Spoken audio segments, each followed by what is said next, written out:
My name is Paul Peterson, and I am 72 years old. I was polishing my shoes, getting ready for my weekly Tuesday dinner at my daughter's house. I was just deciding which bottle of wine to bring a good Cabernet she likes, when my phone buzzed. It was a text from Mr. Harrison, my lawyer for 30 years. He never texts. 4 words lit up the screen, burning themselves into my memory. Call me immediately. My heart seized. I put the wine bottle down. My hand was shaking so slightly I almost didn't notice. I dialed. Harrison didn't say hello. He said, "Paul, where are you? Are you alone?" His voice was urgent. "I've just received a formal legal request. An attorney downtown representing Amelia Hayes has petitioned for your complete medical and financial records. Paul, your daughter is preparing to have you declared legally incompetent." I stood there in my own quiet house and learned that my only child was planning to destroy me. She was filing for a conservatorship. She wanted to take everything. And in that moment, I made a choice. I was still going to that dinner. I was going to look my betrayer in the eye. Before I tell you what happened at that dinner, what truths I uncovered, and what plan my dead wife set in motion 5 years ago to stop this very day, let me know in the comments where you are listening to this story from. And please hit like and subscribe if you have ever had to fight for your own dignity. My ears roared with a white noise like the sound of a distant rushing waterfall. Incompetent me, I am Paul Peterson. I am a retired structural engineer. I built bridges that are still standing, marvels of steel and concrete designed to withstand forces 100 times greater than themselves. My mind, my entire life has been about precision, about logic, about structure. And just last week, my doctor, a man 20 years my junior, told me I had the heart and mind of a 50-year-old. I had just completed my annual physical. I still manage my own 6-figure stock portfolio, and I do it well. "Paul, are you there?" Harrison's voice was sharp, pulling me back from the edge. "I'm here." My voice was a rasp. "A conservatorship on what grounds?" "They're claiming significant cognitive decline." Harrison read from the document, his tone laced with disgust. "They allege you are susceptible to undue influence and are making erratic and concerning financial decisions." Erratic decisions. A cold, bitter laugh almost escaped me. My erratic decisions. Was he talking about the $200,000 I gave Amelia for the down payment on her palatial home in Medina? A neighborhood she and her husband Rick had no business living in. I told my wife Emily it was a loan, but we both knew it was a gift. Or was he talking about the $30,000 a year I've been paying for my grandson Kyle's private school? "He needs the best start, Dad," she had cooed. "This is his future. I am a widower. My wife, my wonderful Emily, has been gone for 5 years. 5 years of a silence in this house that is so loud, it sometimes feels like a physical presence. Amelia and Kyle are all I have left. I thought I was being a father, a grandfather. I thought I was building a legacy of love and support. I see now with a terrible, blinding clarity that I was just building their case. In their eyes, I wasn't a father. I was a resource. A bank vault that was getting old and needed a new set of managers. "Harrison," I interrupted, my shock congealing into something hard and cold. Anger. "I have dinner at her house tonight, my weekly Tuesday dinner." "Paul, you must cancel." "Absolutely not," he insisted. "You cannot go. Say nothing. You're ill. We need to strategize. You are walking into the lion's den." A grim smile touched my lips. "No," I said, my voice low and steady. The engineer in me was taking over, the part of my brain that sees a stress fracture and immediately calculates the load. "Tufu, I am going. I have to go. I have to act as if I know nothing. I want to look her in the eye while she lies to me. I want to see what this is." There was a long pause on the other end of the line. Harrison has known me for half my life. He knew Emily. He knows I am not a man who runs. "All right, Paul," he said, his voice heavy. "All right. But you are a witness. Do not engage. Do not argue. Do not under any circumstances drink anything you don't open yourself. Do not sign anything. Not a birthday card, not a dinner napkin, nothing. You observe, you smile, and you leave. Come to my office the moment you're done. I don't care what time it is. I'll be waiting. We hung up. I looked at the expensive Cabernet I had set out, the one I knew was her favorite. I put it back in the cellar.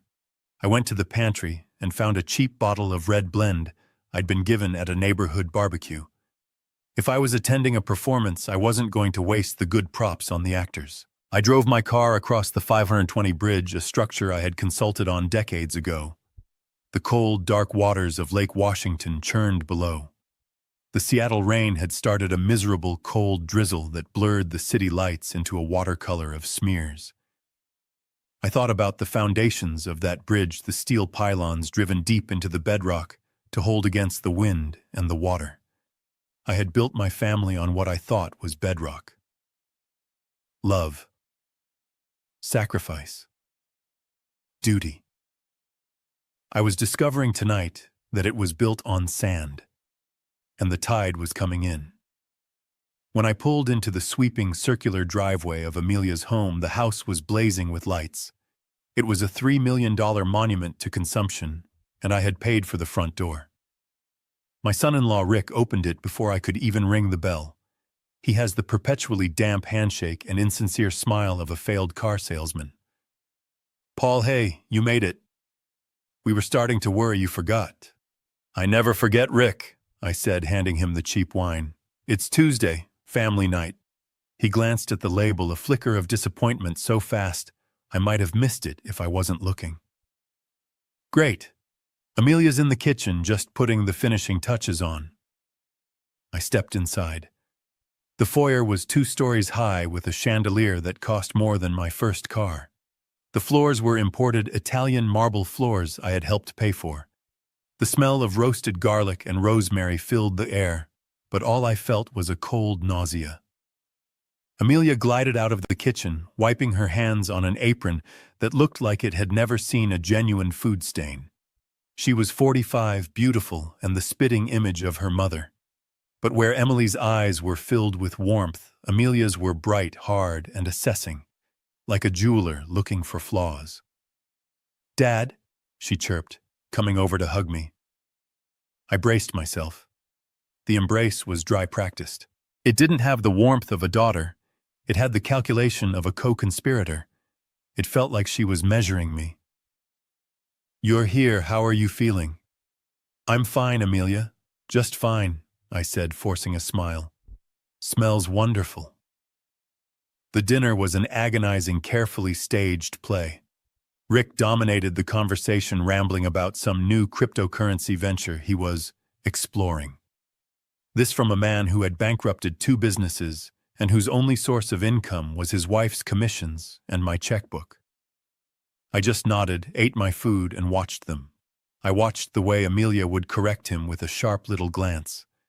I watched the way my grandson Kyle sat at the table, his eyes glued to his phone, completely disconnected. This was the family I was erratically funding. Then over dessert, Amelia made her move. She set down her fork, placed her manicured hand on mine, and gave me her most concerned, loving smile. "Dad," she said, her voice dripping with artificial sweetness, "we've been thinking. We're worried about you, Paul." Rick chimed in, suddenly serious. "It's just, you have so much on your plate." Amelia continued, her thumb rubbing a little circle on the back of my hand. "You've worked your entire life. You've done so much for everyone. You deserve to rest. You don't need to be worrying about stocks or property taxes or managing the house." I looked right into her eyes. My daughter. My only child. "What are you suggesting, Amelia?" "I'm suggesting just that you let us help," she said. "Rick and I, we can take over the day-to-day. We can manage the finances, make sure all the bills are paid. You can just relax, enjoy your retirement. You wouldn't have to worry about a single thing." There it was. the velvet-gloved hand closing around my life, the polite, loving, reasonable-sounding prison sentence. They wanted to help manage, and the same words Harrison had warned me about. They wanted to take control. I looked at her, at my son-in-law, and I smiled. It was the coldest smile of my 72 years. I felt a strange, icy calm settle over me. The engineer was back. The problem was defined. "You know, sweetheart," I said, patting her hand, "that's a very generous thought, a very good idea. Let me think about that." The flash of triumph in her eyes was sickening. She thought I had taken the bait. She thought I was the confused, forgetful old man she was painting me to be. "Of course, Dad. You just think about it," she said, all warmth and relief. The rest of the dinner was a blur. I excused myself shortly after. At the front door, Amelia gave me another one of her cold, dry hugs. She held on a little too long. "Drive safely, Dad," she whispered into my ear, her voice full of that fake concern. "You know, you've been so forgetful lately. We just worry." It wasn't a warning. It was a threat. It was the final nail. "Don't you worry about me, Amelia," I said, patting her on the back. "I'm clearer than I've been in years." I got into my car. My hands were steady on the steering wheel. I didn't drive home. I didn't drive back to my empty house. I drove through the rainy, dark streets of Seattle, the wipers beating a steady rhythm like a war drum. I drove straight downtown to the glowing windows of Mr. Harrison's law firm. He was on the 10th floor, and as I pulled up, I could see the light was on. He was waiting. The war had just begun. I walked into Harrison's office at 9:15 p.m. The rain was streaming down the 10th floor windows, turning the lights of downtown Seattle into a blurred, watery mess. Harrison hadn't even taken his suit jacket off. He had a stack of papers on his mahogany desk and 2 cups of black coffee that must have been sitting there for an hour, cold and bitter. He didn't bother with greetings. "How was it?" he asked, his voice low. "Exactly as you predicted," I said, shrugging off my wet coat. "She offered to help manage my finances. She told me I've been forgetful." Harrison nodded grimly, pushing one of the cold coffees toward me. I ignored it. He tapped the stack of papers. "They filed the initial petition this afternoon, just before the clerk's office closed. That's what triggered the alert. They are moving fast, Paul. Faster than I expected." He picked up the top sheet. "This is the core of their case, and it's ugly." He slid the paper across the desk. It was a preliminary declaration, a list of concerns compiled by Amelia's attorney. "This isn't just Amelia's word against yours," Harrison said. "They've already retained an expert. They have a name." He pointed to a line. "Dr. Julian Croft, a forensic psychiatrist." I'd never heard of him. And, Harrison said, leaning forward, "Dr. Croft is what we in the legal world call a hired gun. He's a professional witness. He has a very lucrative, very specific specialty. He testifies in contested conservatorship hearings. And he almost always finds that the person in question is gravely disabled or lacks capacity." I felt a chill that had nothing to do with the rain outside. "You're saying he's a fraud?" "I'm saying," Harrison chose his words carefully, "that Dr. Croft has a reputation for finding whatever conclusion the person paying his $20,000 retainer needs him to find. He's smooth. He's convincing. He has all the right credentials from Johns Hopkins. And he will be the weapon they use to destroy your credibility in court." Suddenly, the pieces from the dinner clicked into place. The fake concern. The pointed comments. The anecdotes. I said the word tasting like ash. "Preciso," Harrison said, tapping another page. "A house of cards built on a foundation of lies. They can't just walk into court and say, 'Paul Peterson is old.' They have to build a narrative. And Amelia is the star narrator." He began to read from the page, his voice flat, emotionless. On October 10th, my father paid the gas company's bill twice and failed to pay his electricity bill, causing a lapse in service. Is that true, Paul? No, I said, my anger rising. That's a distortion. I switched to automatic payments online. There was an overlap of one day. The lapse was a planned 30-minute service switch. I was there for it. It doesn't matter, Harrison said. Here's another one. My father frequently forgets where he has parked his car, leading to hours of confusion. He has lost his house keys 3 times this month alone. That's a lie, I snapped. I have a new car, the key fob is different. I pressed the wrong button once and the alarm went off once, and the house keys. I was installing a new deadbolt. I had 3 sets of keys on the counter. She's twisting everything. Of course she is, Harrison said. That's the point. She isn't trying to prove these things to you. She is building a file for Dr. Croft. She will feed him these half-truths, these twisted memories. She'll tell him about you forgetting the time tonight. She will paint a picture of a brilliant man in rapid tragic decline. Croft will then, for a hefty fee, write a 7-page report diagnosing you with early-onset dementia or age-related cognitive impairment. He will state under penalty of perjury that you are a danger to yourself and your own estate.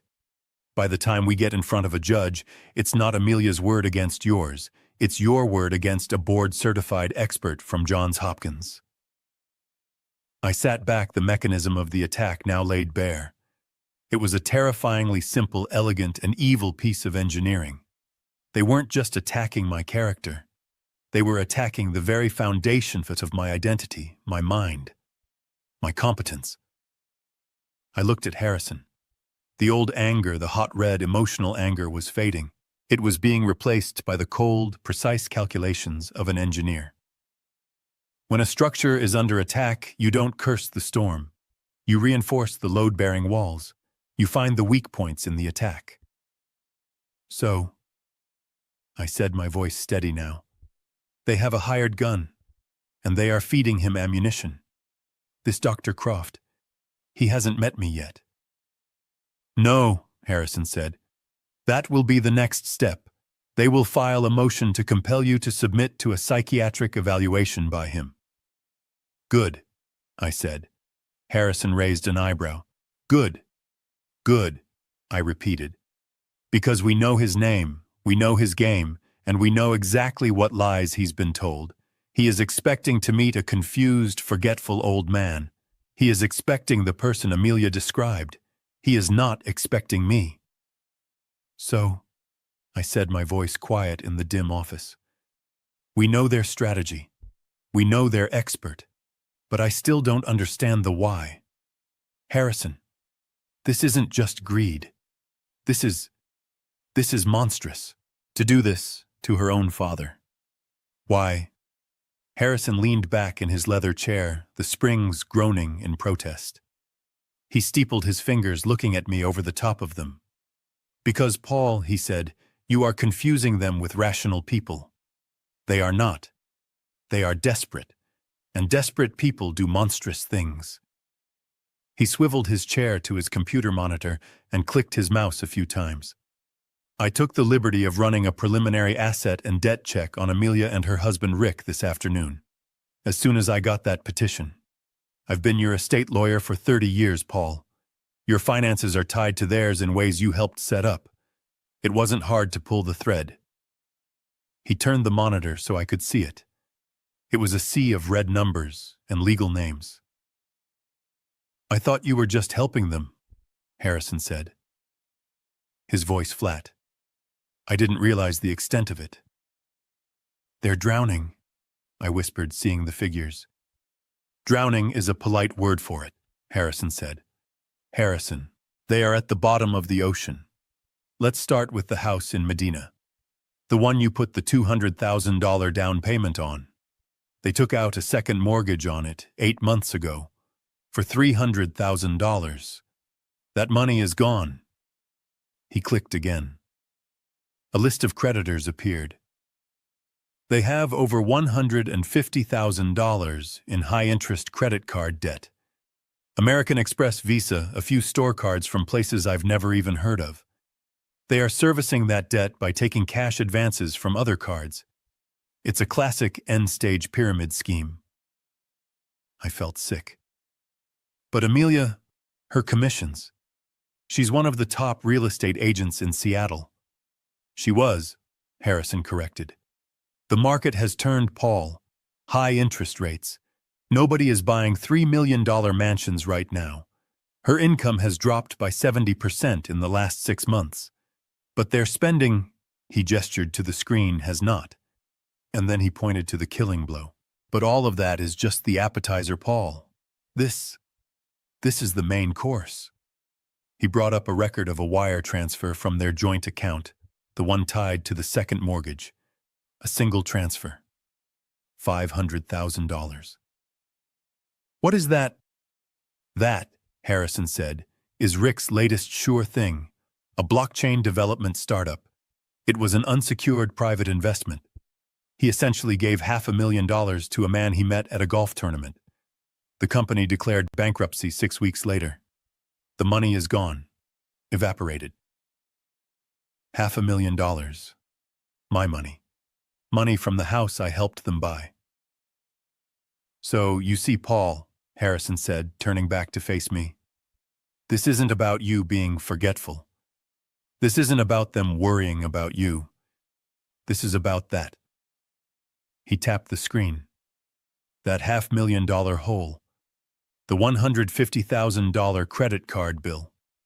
The second mortgage payment that's about to come due. They are going to lose the house.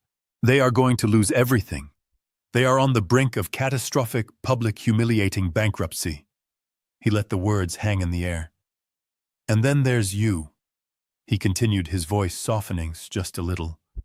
You are sitting over here in your paid-off house with a clean portfolio. You are worth on paper just over $4 million. I finally understood. They're not trying to get another loan from me, I said, the cold truth settling on me. No, Harrison said. You're past that. They know you won't give them $500,000. And even if you did, it wouldn't be enough. They don't need a handout, Paul. They need the whole bank.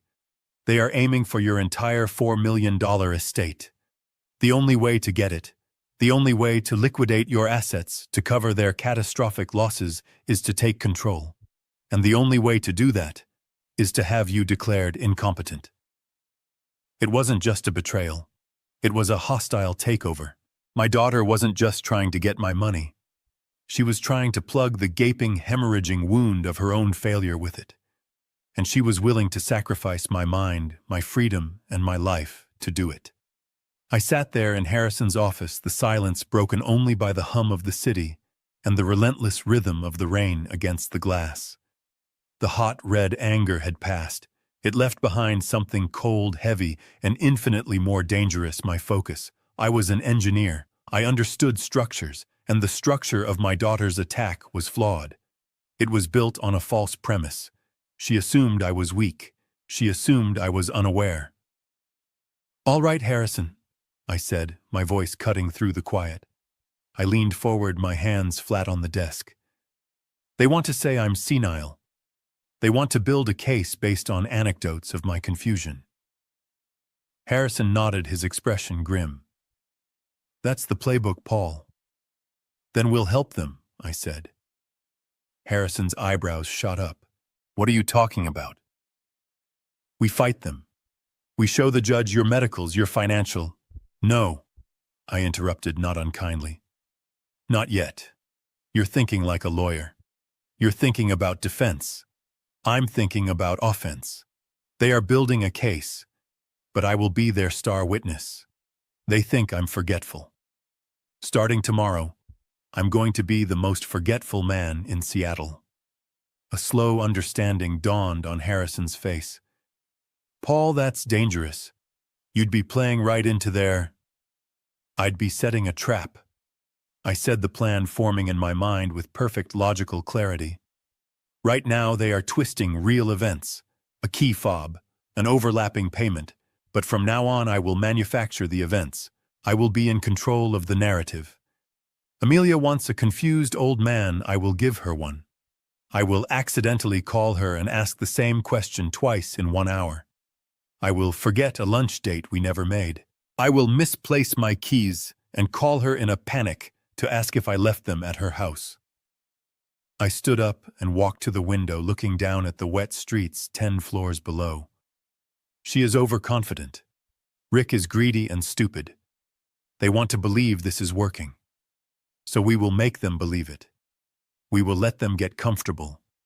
We will let them get arrogant. We will let them walk so far down this path of lies that when we finally pull the rug out, there is no way back for them. They are expecting a victim. They are not expecting a predator who is pretending to be prey. While I'm acting confused, I continued, turning back to him. You and I will be meticulously documenting their actions. We are on the defense in their story. But in ours, they are the criminals, and we are the detectives. Harrison was silent for a long moment, a slow, grim smile spreading across his face. It was the smile of a shark. "Okay, Paul," he said, picking up a pen and a fresh legal pad. "Okay, let's start acting. What's your first line?" The next morning I woke up before the sunrise. The anger from the night before had cooled and settled, hardening into something cold, heavy, and clear. Purpose. I picked up my phone. It was time to start the performance. It was time to become the man my daughter so desperately wanted me to be. I dialed her number. She answered on the third ring, her voice thick with sleep and impatience. "Dad, it's 6:30. Is everything okay?" I put a slight tremor in my voice, a hint of confusion. Oh, is it? I'm so sorry, sweetheart. I was just looking for the number for the gardener, the man who fixed the hedges. You don't happen to have it, do you?" I heard a heavy, dramatic sigh on the other end of the line. "Dad, we've been over this. I gave you his number last week. I wrote it on the list for you. It's on the refrigerator. The important numbers list." "Oh, right. The list, of course." I paused just long enough. Silly me. I must have forgotten. "So, you'll be over for lunch today?" "Noon." "Dad, what are you talking about?" Her voice was sharp now, the impatience turning to irritation. "It's Wednesday. Our lunch day is Friday. Are you feeling all right?" "Oh, Friday. Yes, of course. Just tired. My mistake." I hung up the phone. I sat in the kitchen sipping my coffee, watching the clock. I gave it exactly 1 hour. At 7:30 a.m. on the dot, I called her again. This time she answered immediately. "Dad." The irritation was undisguised. "Amelia, honey, thank goodness. I'm so sorry to bother you again. I can't seem to find the gardener's number anywhere. Do you have it?" There was a long, dead silence on the line. It stretched for 5 seconds, then 10. I could hear the gears turning in her head. I could practically hear her processing this new delicious piece of evidence. This wasn't just a simple mistake. This was a pattern. When she finally spoke, all the irritation was gone. It was replaced by that sickly, sweet, condescending voice, the one she had used at dinner. "Oh, Dad," she cooed like she was talking to a child. We just talked about this. An hour ago. Remember the number? It's on the list. On the fridge." "Oh," I said, injecting panic into my voice. "Oh dear. Amelia, I don't remember calling you. I don't remember that at all. I'm so sorry, sweetheart. I must be more tired than I thought." "It's okay, Daddy," she said. The word daddy hit me like a physical slap. She hadn't called me that in 20 years. "It's okay. You just rest. Don't worry about a thing. Maybe I should come over later." You know, to help you organize things. Oh, would you? I said. That would be wonderful. I hung up. The bait was set. My next call was to Harrison. She's on her way, I said, skipping the pleasantries. She thinks I'm losing my mind. Now about the cameras. I was just about to call you, Harrison said. I'm sending over an installer, a private security consultant I've used for decades. He's discreet. He'll be there in an hour. No, I said. Cancel him. I'm a structural engineer, Harrison. I spent my life working with blueprints and sensitive equipment. I can install a few cameras. What I need from you is the law. Washington is a two-party consent state. I can't just record her. Paul, this is the most important part, Harrison said, his voice dropping to a serious legal tone. You are correct. Washington law requires that all parties consent to a private conversation being recorded. But the law hinges on that single word, private. The key is the reasonable expectation of privacy. If I come to your house and we go into a bedroom and whisper, we have a reasonable expectation of privacy. But, he continued, the courts have repeatedly upheld that there is no reasonable expectation of privacy when one is in the common areas of another person's home. I was already putting on my jacket. So, the living room, my office. Exactly. But we're going to be even better than that. You have an alarm system, correct, with signs posted? Yes, I said. On the front lawn and on the windows. Perfect. That's our first layer of implied consent. But here's the real legal footing. There is no expectation of privacy when you are in someone's home for the purpose of committing a crime and attempting to defraud an elderly person, conspiring to file a fraudulent conservatorship. That, Paul, is a crime. The recordings will be admissible. I'll stake my license on it. Just make sure the audio is crystal clear. That won't be a problem, I said. I didn't go to a big box store. I drove to a specialty electronics supplier in the industrial district. I didn't buy a prepackaged nanny cam. I bought components. 3 high-definition wide-angle lenses no bigger than a quarter. I bought 3 high-sensitivity audio capture devices, and I bought a secure terabyte capacity server that would upload every second of footage to an encrypted cloud that only Harrison and I had the password to. I am a precise man. I spent the next 3 hours working. I placed the first lens in the bookshelf in my study, nestled between a copy of The Art of War and my old structural engineering textbook. It had a perfect, unobstructed view of my desk and the guest chair. I placed the second in the living room, concealed in the dark wood of the fireplace mantel, aimed directly at the armchair Amelia always chose. The third I placed in the entryway, high in a shadow, giving a master view of anyone coming or going. By 2 in the afternoon, I was finished. I sat at my desk and opened my laptop. I saw my empty living room. I saw my empty office. I heard the ticking of the grandfather clock in the hall. The audio was so sensitive I could hear a car pass by on the street outside. My house was no longer a home. It was a stage, and the cameras were rolling. I played the part of the confused old man for the next 7 days. I was a model of decline. I called Amelia to ask what day it was. I forgot to turn off the stove, setting off the smoke alarm just long enough for her to get a panicked call from the security company. I let her help me pay my bills online, watching as she accidentally typed in her own email address as the recovery contact for my primary bank account. She was so patient, so condescending, and so greedy. The following Tuesday, she called. Not me. Her. "Hi, Dad," she said, her voice bright and cheerful. "How are you feeling today? You sound less foggy." "Oh, much better, sweetheart," I said. "Just a little tired." "Well, that's good. Listen, I have to be in your neighborhood anyway, so I thought I'd drop by.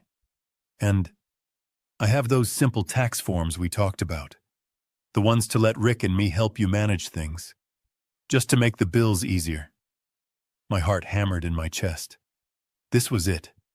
The cameras were on. The server was recording. Oh, I said, injecting the perfect amount of weary resignation. That sounds fine, dear. That sounds simple. An hour later, her white BMW pulled into my driveway. She walked in carrying a designer handbag and a leather-bound folio. She kissed the air near my cheek and sat in the living room, right in the armchair, right in the kill zone of the fireplace camera. "You're looking better, Dad," she said, smiling. "Amelia," I said, playing my part. You look just like your mother." It was a test, a cruel one. But I had to see. Her smile didn't waver. It didn't even reach her eyes. "Thank you, Dad. That's sweet."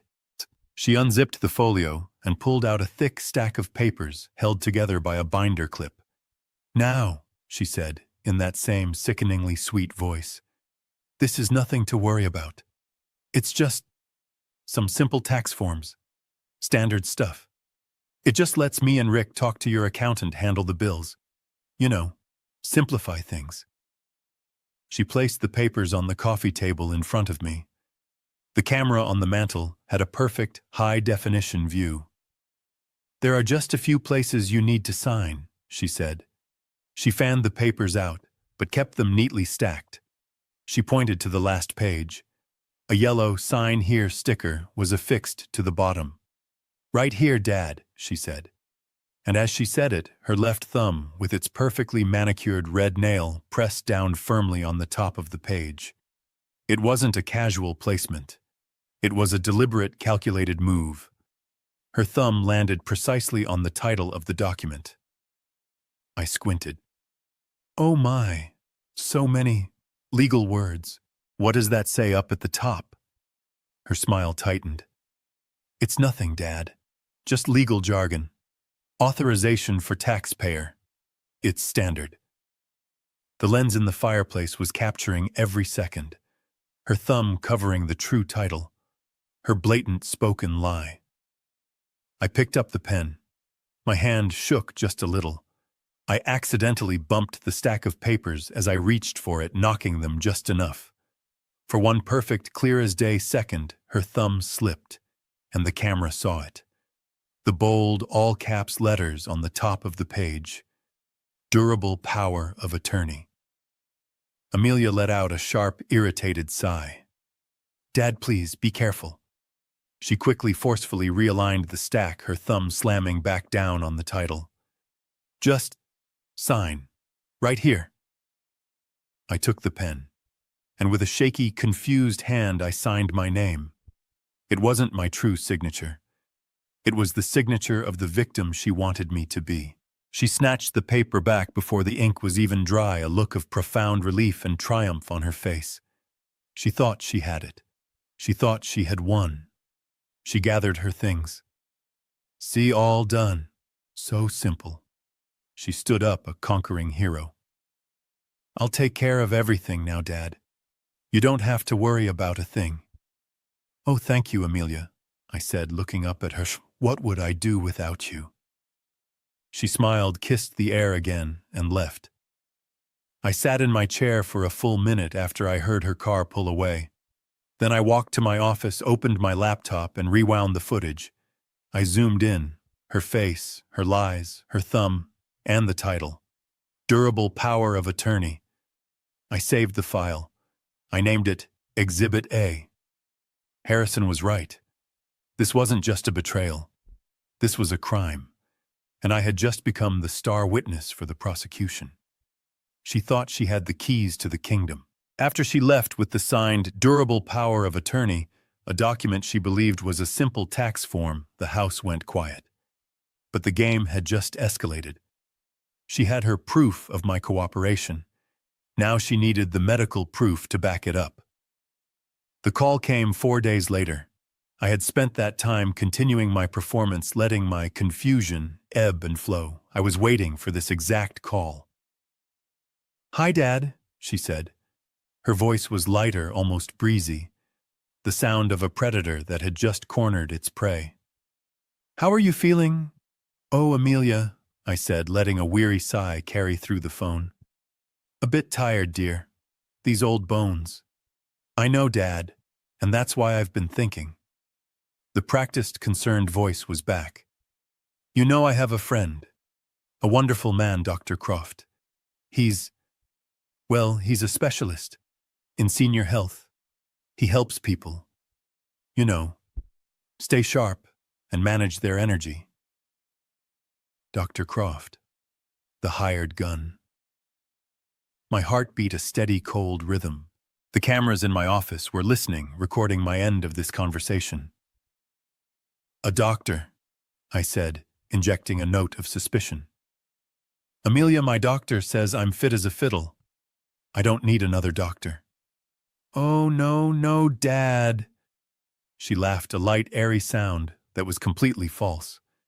He's not that kind of doctor. He doesn't poke or prod. He's a friend. He just talks. He's fascinating. He's helped so many of my friends' parents. He's going to be in your neighborhood next week on Thursday, and I thought it would be lovely if he just stopped by. For a chat. Just a simple chat. As a favor to me. There it was. The trap. She wasn't going to file a motion to compel me to see him. That would be too confrontational. That would give Harrison a chance to fight it in court. No, she was going to bring the assassin right to my front door under the guise of a friendly house call. She would get his informal evaluation, his report, and then file it with the court, blindsiding me. It was a smarter, more insidious move than I'd expected. I don't know, Amelia, I said, playing reluctant. I'm not much for chats. Please, Dad, she cooed. For me, it would make me feel so much better just to know you're talking to the best people. He's a friend. It's just a conversation. What could it hurt? What could it hurt? I let the silence stretch. I let her think she was convincing me. I let her think I was a weak old man who could be pressured. Oh, all right, dear, I said with a sigh of defeat. If it will make you happy. What time? Oh, thank you, Daddy, she gushed, the triumph thrumming in her voice. 10 a.m., Thursday at 10. I'll be there too, of course, just to make sure you're comfortable. You won't have to do a thing. We'll just talk. All right, dear, I said. Thursday at 10. You're the best, Dad. I'll see you then. She hung up. I sat in my chair for a full minute. The trap wasn't hers. The trap was mine. She had just confirmed the time, the date, and the guest list for her own execution. I picked up the phone and dialed Harrison. He answered on the first ring. Harrison? I said, my voice perfectly clear, all traces of the confused old man gone. It's on. Thursday. 10 a.m. The hired gun is coming to the house. Excellent. Harrison's voice came back just as cold. And Paul, our counter-expert. He's already confirmed, I said. He'll be here tomorrow, Wednesday, 24 hours before Croft arrives. We'll have a full, independent, and pristine evaluation in the bank before the fraud ever steps foot in my house. I agreed to Amelia's plan, and my assent was the first click of the trap. The moment I hung up, I called Harrison. The hired gun is coming. Thursday at 10, I said. Excellent, Harrison replied, his voice all business. And our defense is arriving tomorrow. On Wednesday at 9 a.m., a full 25 hours before Amelia's friend was scheduled to arrive, my doorbell rang. This was not a social call. This was Harrison's counter-move. The woman standing on my porch was the antithesis of everything I expected. She looked to be in her late 60s with sharp, intelligent eyes behind wire-rimmed glasses. She was not the slick, Armani-suited professional I had pictured. She was Dr. Evelyn Alistair, the chief of geriatric psychiatry at the University of Washington Hospital.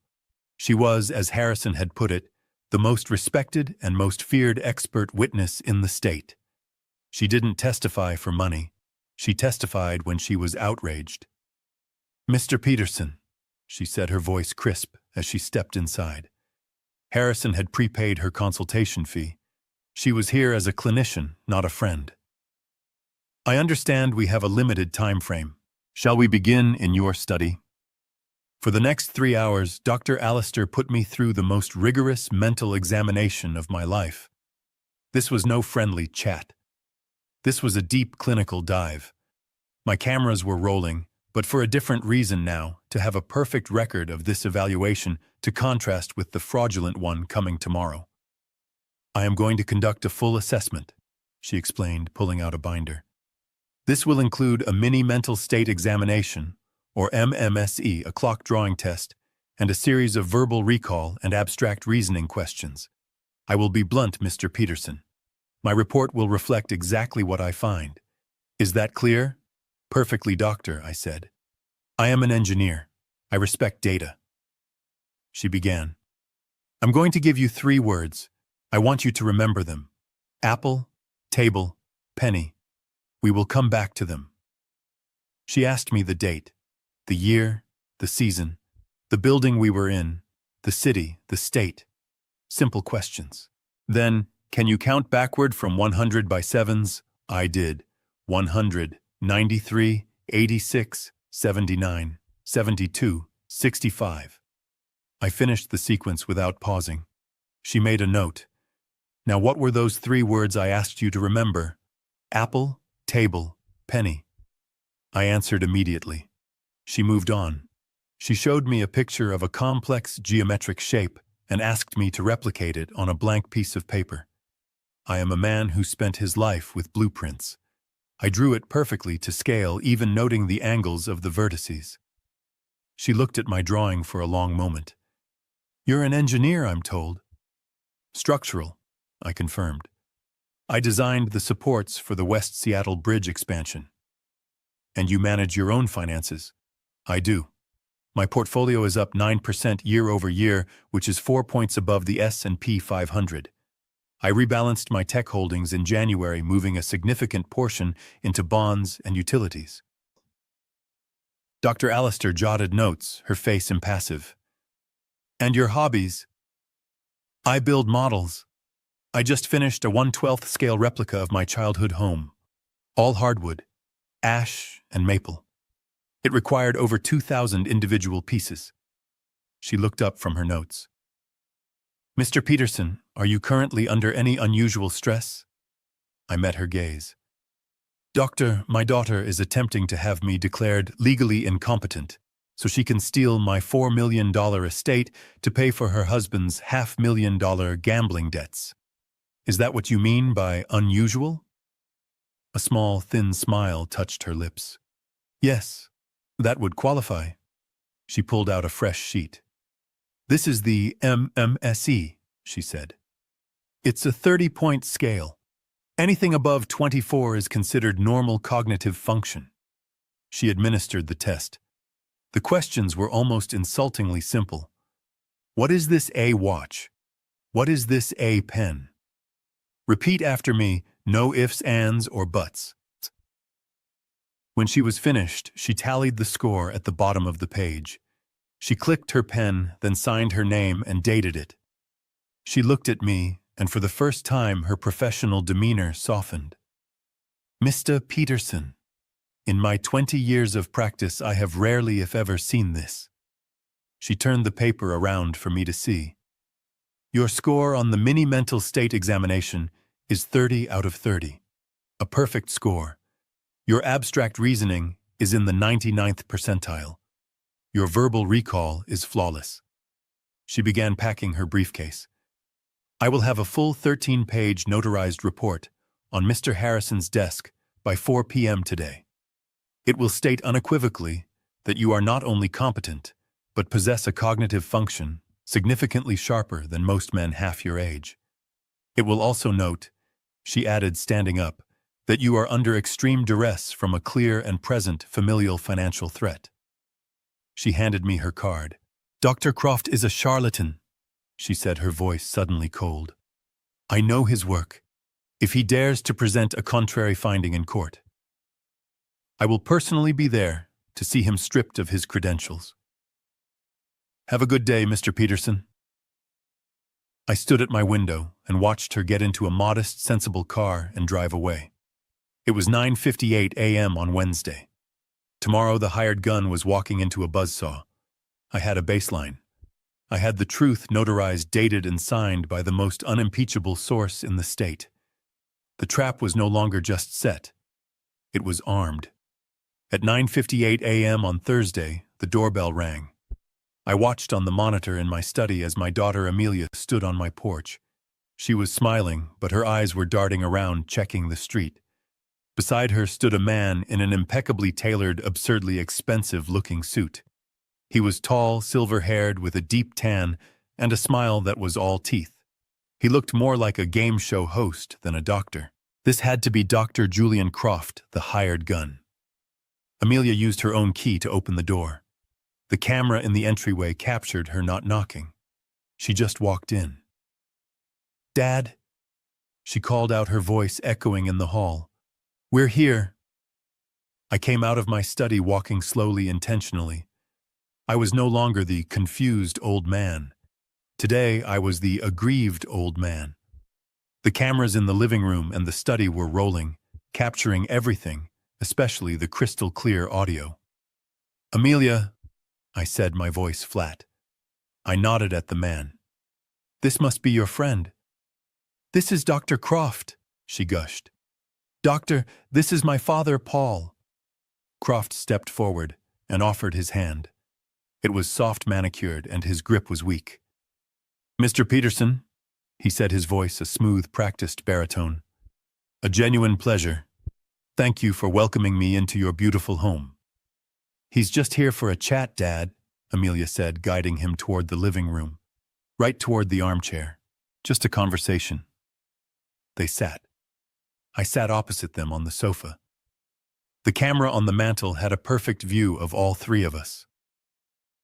Amelia perched on the edge of her seat, a picture of the concerned, dutiful daughter.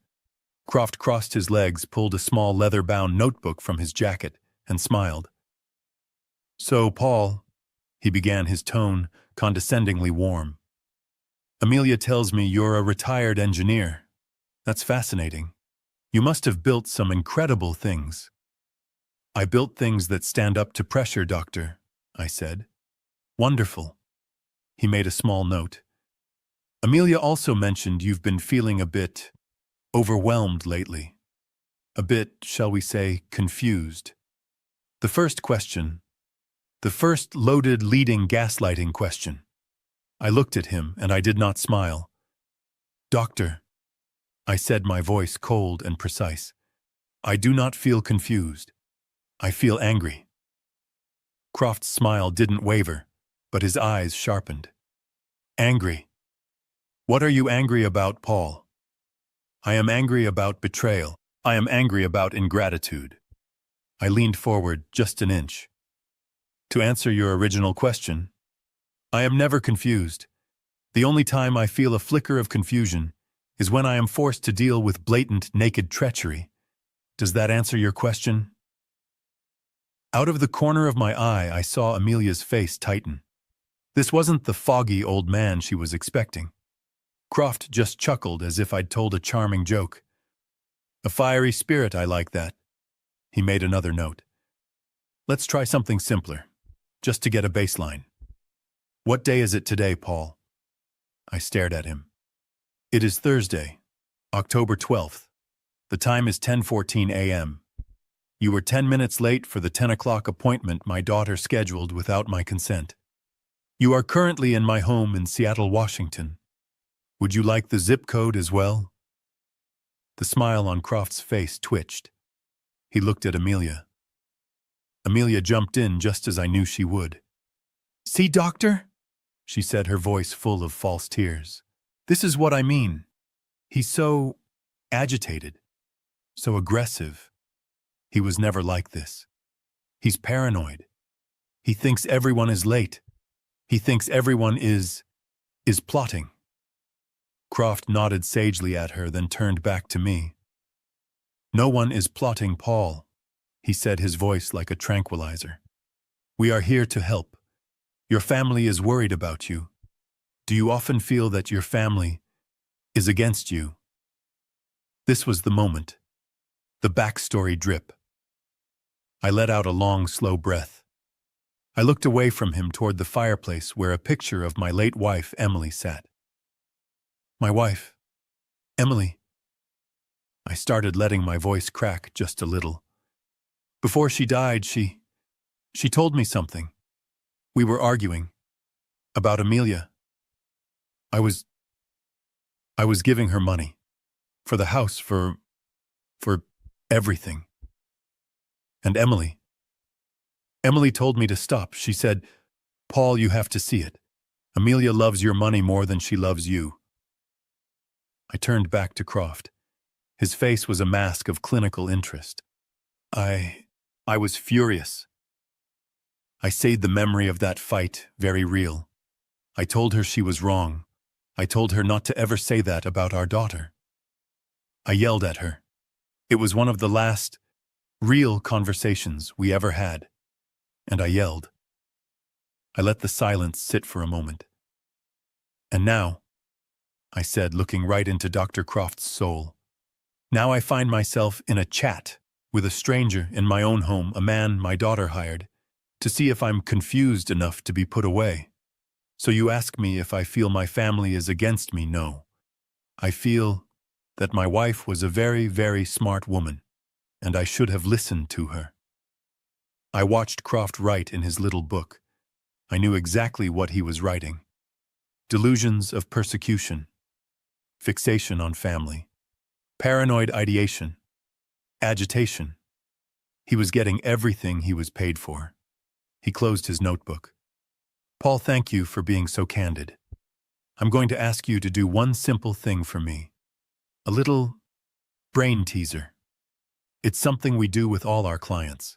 It's called a clock drawing test." He pulled a blank, unlined sheet of paper from his folio and a pen.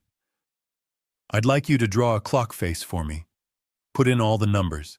And then set the hands to, let's say, 10 minutes past 11. He slid the paper and pen across the coffee table. Amelia watched me, her expression tight with anticipation. This was it. The classic test for dementia. The test she was sure I would fail. I picked up the pen. I took the paper. I looked at it. "Just a clock," I said.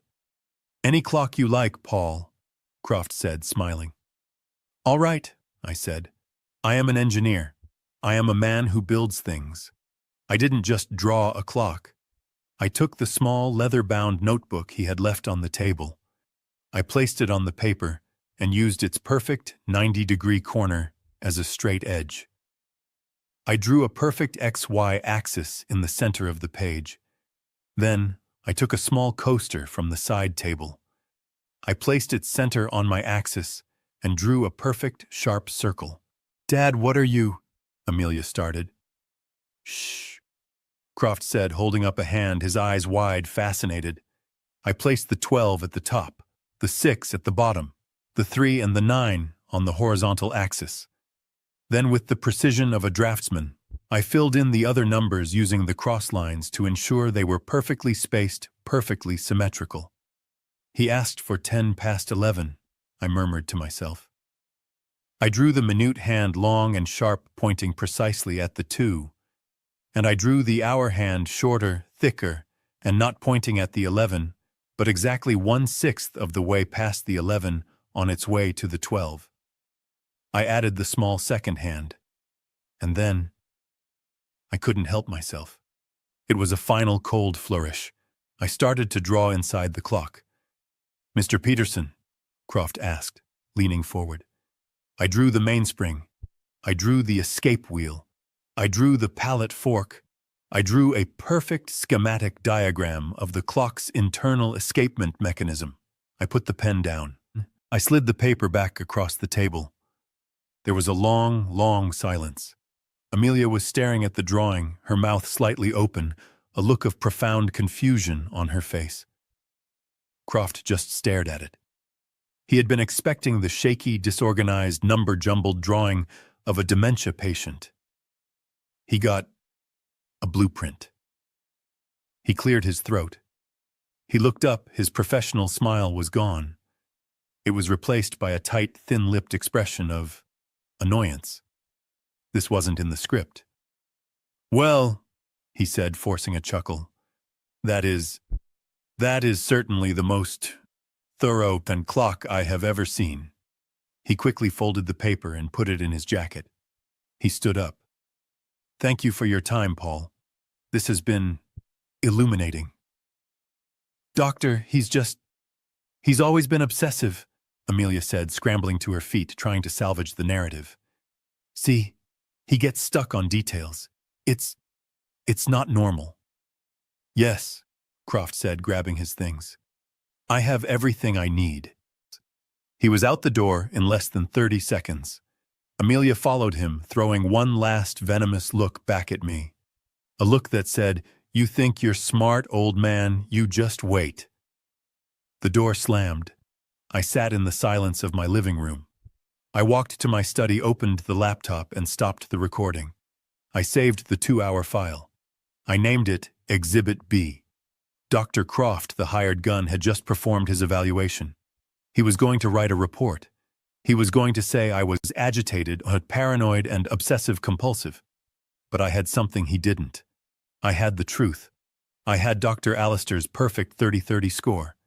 And now, I had a 2-hour high-definition video of the test itself. Let him write his report. Let him lie. I had the tape.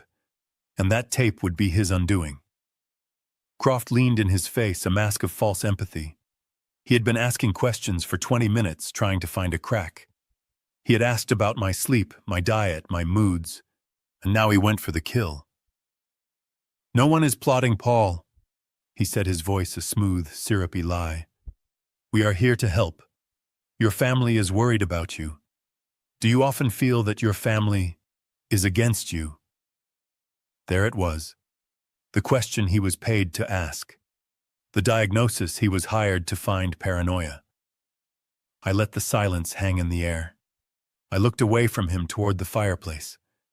There was a photo on the mantel, one of my favorites. It was me and my wife Emily on the day I retired. We were smiling. We were happy. I turned back to the doctor. The camera on the mantel was recording my face. The microphone was picking up my voice. "My wife, Emily." I started, and I let the real tremor of that memory into my voice. "She's been gone 5 years. But before she died, she told me something. We had a fight. One of our last real arguments." I paused. I was letting him and Amelia see the pain. It was real. "We were arguing about Amelia." I continued, my voice thick. I was always helping her. The down payment on her house. Her husband's projects. I was writing checks. And Emily, she begged me to stop. I looked right into Croft's eyes. She said, "Paul, you have to see it. Amelia loves your money more than she loves you." Those were her words. I let out a long, slow breath. I was furious, I admitted. I told her she was wrong. I told her she was cruel to say that about our only child. I yelled at her. It was one of the last real conversations I ever had with my wife, and I spent it yelling. I let the weight of that confession settle in the room. I could see Amelia shifting uncomfortably. "And now," I said, my voice dropping to a whisper, "now I'm sitting in my own living room. My daughter is trying to have me declared insane, so she can take my money. So, doctor," I said, meeting his gaze, "you ask me if I feel my family is against me. No. I feel that my wife was a prophet, and I was a fool. And God help me, I wish I had listened to her." Dr. Croft practically fled. He grabbed his things, his professional smile replaced by a tight, thin-lipped expression of annoyance. This was not the confused old man he was paid to find. Amelia scrambled after him, her face a mask of fury and panic. She had staged this performance, and her star witness had just blown up the show. At the door, she turned back to me, her eyes cold and reptilian. You think you're clever, don't you? She hissed, her voice low so the doctor wouldn't hear. You think you're smart, old man. You just wait. You'll see. The door slammed shut, leaving the house in a profound, heavy silence. I sat there for a long moment, the only sound the ticking of the grandfather clock in the hall. I walked to my study, opened the laptop, and stopped the recording. I watched the file save the little blue bar creeping across the screen. 2 hours of high-definition video and crystal-clear audio. I named the file Exhibit B and uploaded it immediately to the secure cloud server I shared with Harrison. Croft was a liar. He would write a report filled with agitation and paranoia and obsessive-compulsive tendencies. But I had the tape. I had the proof of his leading questions. I had the truth. My phone rang buzzing on the desk, startling me. It was Harrison. I had been about to call him. I have the recording, I said, skipping hello. Forget the recording for a second. Harrison's voice was sharp, all business. I was just about to call you. They did it. They officially filed. A coldness gripped me. What I thought, that's what Croft's visit was for. To get the evidence to file. That's what a normal person would do, Harrison said, his voice tight with anger. Amelia and her lawyer just filed the full petition for an emergency conservatorship with Dr. Croft's sworn signed declaration attached. The one he must have written before he even met you. They just used the visit as a rubber stamp. They filed, I repeated the word, tasting like poison. Yes, and the court has granted an emergency hearing based on Croft's fraudulent report. Paul, the hearing is next week, 7 days from now. They are moving at lightning speed. I sat down, my legs suddenly weak. 7 days. But Paul, Harrison continued, his voice dropping. That's not the strange part. I've seen these emergency petitions before. They're all about protecting assets. But there's something in this filing I've never seen. It's aggressive. What is it, Harrison? They aren't just asking for the right to manage your finances. They aren't just asking to take over your medical decisions. They have specifically petitioned for the immediate emergency right to sell your house. I gripped the edge of the desk. Sell my house, but why? This house is paid for. It's my home. It's worth over $1 million. Why would they need to sell it immediately? It makes no sense. There was a long pause on the other end of the line. That's the question, Paul, Harrison said, his voice grim. That's the $1 million question we have to answer. They're not just greedy. They're not just in debt. They are desperate. And they need a lot of cash fast. We have 7 days to find out why. Sell my house. The words echoed in my study long after I hung up with Harrison. Sell my home. It made no sense. It was a tactical error, a blunder. Why petition a judge for something so extreme? It was the act of a cornered animal, a move born not of strategy, but of sheer blind panic. My house was worth on paper about $1.5 million. It was paid off. It was the only home I had known for 40 years. It was where Emily and I had raised Amelia. It was where Emily had died. The thought of them selling it, of strangers walking through her rose garden, of Rick's muddy shoes in my workshop, a new, colder anger settled in. They are desperate, Harrison had said. We have 7 days to find out why. Harrison didn't just mean we, he meant him. I was the bait, the actor. He was the hunter. He called me 2 days later. It was a Saturday. I was in my workshop trying to steady my hands by sanding a piece of maple. I found it, Paul, he said. He didn't sound triumphant. He sounded disgusted. Found what? I asked, turning off the sander. The silence of the shop was suddenly heavy. The why. The reason for the emergency petition. The reason they need to sell your house now. Go on, I said. I've been a lawyer for 35 years, Harrison said, his voice tight. I have seen greed. I have seen malice. I have seen stupidity. But Paul, This is a special combination. They are not just greedy, Paul. They are idiots. He let out a long breath. I was looking at the debt. The $500,000 hole from Rick's crypto scam. The credit cards. But that's old debt. That's a slow burn. This is a fire. I had my private investigator, the best in the city, run a check on new big-ticket purchases. Boats, planes, luxury cars. I was looking for a $100,000 Mercedes, maybe. He paused. Paul, what does Rick buy when he feels like he's a big shot? Something loud, I said. Something stupid. He bought a yacht, Harrison said. A 92-foot Italian-made 2023 Azimuth motor yacht. He signed the purchase agreement at the Seattle Boat Show 3 weeks ago.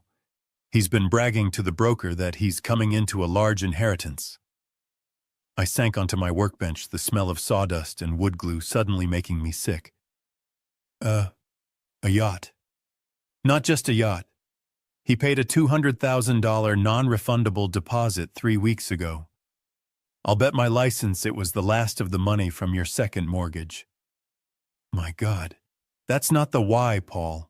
This is the why, Harrison said, his voice dropping to a deadly serious tone. The purchase agreement states the final balance is due upon delivery, and delivery is in 10 days.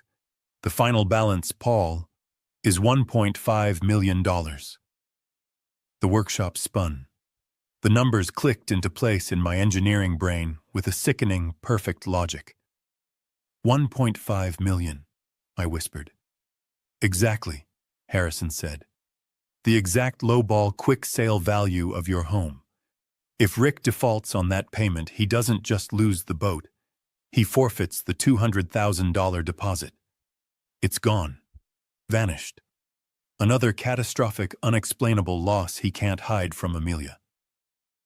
It all became clear. The emergency petition. The rush. The desperate, insane request to sell my house. They weren't trying to protect my assets. They weren't just trying to cover their debts.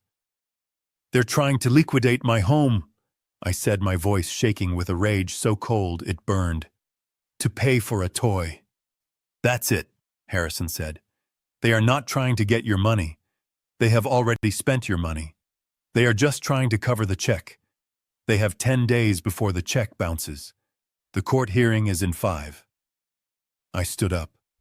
The fog of confusion was gone. The hurt of betrayal was gone. All that was left was the cold, hard, structural certainty of the fight to come. They're not just greedy, I said to Harrison. And they're not just stupid. They're cornered. And they've given us a deadline. Thank you, Harrison. I know what I have to do now. I hung up the phone. They didn't just want my money.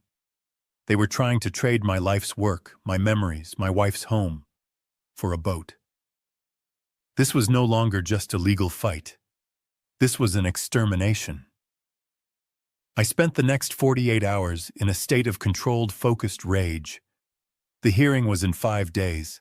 Harrison was preparing the legal side, filing our counter-motions subpoenaing Dr. Allister, and preparing Exhibit A and Exhibit B, the fraudulent power of attorney video, and the recording of Croft's sham evaluation. My job was to prepare the past. Paul, I need everything, Harrison had ordered. Every tax return for the past 10 years, every medical record, every major purchase receipt. I am going to build a fortress of competence around you. I need the paper to prove it. So I sat in my study surrounded by dusty file boxes. It was a miserable archaeological dig into my own life. I found receipts for the $200,000 down payment clearly marked gift in my own handwriting. I found the tuition checks for my grandson. I found decades of meticulous records, the very definition of a competent, organized mind. And then I found her. In the back of the deep closet in my study, there was one last box. It was a simple cardboard banker's box labeled in her elegant sloping script, Emily, personal. I hadn't opened this box since she died. My heart ached. It felt like a betrayal to open it now, especially for a reason as sordid as this. But Harrison said everything. I cut the old tape with a utility knife. The smell of old paper and her faint, lingering scent of lavender rose up, hitting me like a physical blow. Inside were things I hadn't seen in years. Old letters we wrote in college, photographs from our honeymoon, Kyle's first-grade drawings. My hand brushed against a thick, beige envelope I didn't recognize, tucked at the very bottom. It had no label, it was just heavy. I pulled it out. It wasn't sealed. Inside there was no letter. There was no money. There was only a small, cold silver key. I dumped it into my palm. It was a safe deposit box key. But that wasn't right. I looked at the small plastic tag attached to the ring. Our safe deposit box was at our local Chase branch, the one I'd had for 30 years. The key in my hand was different. The tag was blue, not white, and the words on it made my blood run cold. Bank of America, Ballard Branch, Box 312. I stared at it. This was wrong. This was impossible. We didn't use Bank of America. I had never, not once in my entire 47-year marriage, had an account at Bank of America. Emily handled the household bills, but I handled the major finances, the investments, the estate. I knew where our money was. This was secret. Emily, my quiet, loving, supportive wife, had a secret safe deposit box. She had opened it without telling me. She had hidden the key in a box she knew I wouldn't open until after she was gone. A strange electric feeling shot through me, replacing the exhaustion. It wasn't just grief, it was curiosity. A powerful, urgent pulse. My wife was a planner. She was meticulous. She balanced our checkbook to the penny. She wasn't forgetful. She wasn't impulsive. If Emily did something in secret, she did it for a reason. The hearing was in 3 days. The yacht payment was due in 8. My world was falling apart. And suddenly my wife, 5 years gone, had just handed me a key. I looked at the small silver object in my hand. This wasn't just a key. It was a message. It was a piece of a puzzle I didn't even know existed. I closed my hand around it. The cold metal bit into my palm. I wasn't waiting for Harrison. I wasn't waiting for the hearing. I was going to that bank. I was going to Ballard. I had to know what my wife had hidden from me. The Ballard branch of Bank of America was 20 minutes away, in a part of Seattle I rarely visited. I walked in the small silver key, feeling heavy and foreign in my pocket. My heart was hammering against my ribs. I felt like a criminal, an imposter in my own life. I walked up to the service desk. A polite young woman looked up. "Can I help you, sir?" My voice was dry. I need to access a safe deposit box. I have the key. The box is in my wife's name. Emily Peterson. "Of course," she said. "Do you have your ID and are you listed as a co-signer on the box?" I don't know." I admitted, feeling like a fool. "She passed away 5 years ago. I just found this key. I'm her executor. I have her death certificate, my ID, our marriage certificate." The bank manager was called. I spent 30 agonizing minutes in a glass-walled office presenting documents proving who I was, proving Emily was gone. The manager was kind but firm. Finally, he looked at the signature card Emily had signed when she opened the box. "Well," he said, "you are not listed as a co-signer, Mr. Peterson. However, your wife set this up as a trust, not a joint account, and you are listed as the sole beneficiary with access granted upon presentation of her death certificate, which you have provided." My wife had set up a trust. Without me. A moment later, I was in the vault. The air was cold, sterile, and silent. The attendant used her key, then mine. A long metal box, number 312, slid out with a heavy metallic sound. She placed it on a table in a small private viewing room, and closed the door, leaving me alone. I stared at the box for a long time. My hands were shaking. This was a part of Emily I had never known. A secret she had kept from me, her husband of nearly 50 years. I lifted the lid. I was expecting, I don't know, jewelry, cash, stocks. Something she had hidden away. But the box was nearly empty. There was no money. There were no jewels. There were no property deeds. There was only a single thick, cream-colored envelope. My name, Paul, was written on the front in her familiar, elegant handwriting. I picked it up. It was heavy. I turned it over. The back was sealed with a wax P. I broke the seal. Inside, there was no legal document. There was just a letter written on her personal stationery, the pages thick and heavy. I unfolded the first page. The date in the top right corner made my breath catch in my throat. It was dated 6 years ago. Just 1 week. 1 week after her terminal cancer diagnosis. 1 week after the doctors told us she had at most a year. I began to read her words. My dearest Paul, the letter began. If you are reading this, it means I am gone. And it means you have found this key. I am so sorry, my love. I am sorry for the secret. My hands were shaking.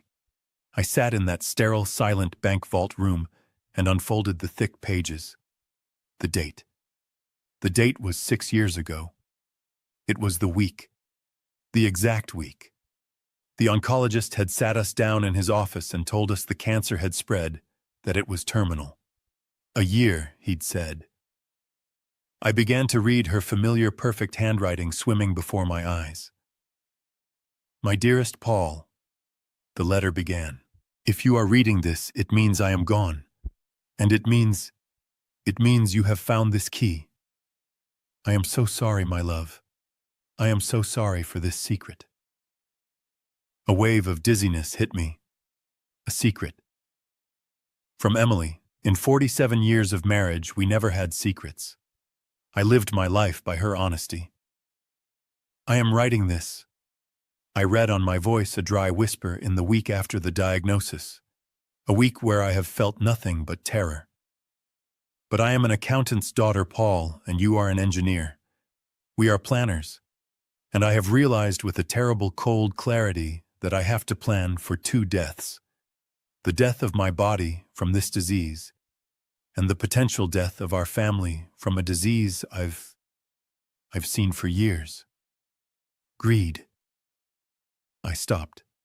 I read the line again. The greed in our own family. Please, my love, do not be angry, the letter continued. You are a man of pure, uncomplicated goodness. You see the world as it should be. You see our daughter as the little girl you taught to ride a bike. But I have always seen the world as it is, and I see Amelia as she is. My breath caught. It was the conversation. The one I had confessed to Dr. Croft. The fight. I love Amelia with every part of my being, Emily wrote, and I could feel her anguish in the words. She is my child, but she is not like you, Paul. She has a hole inside her, a hunger that is not about money, but about what money represents. Status, power, a shield against the world. And her husband, Rick.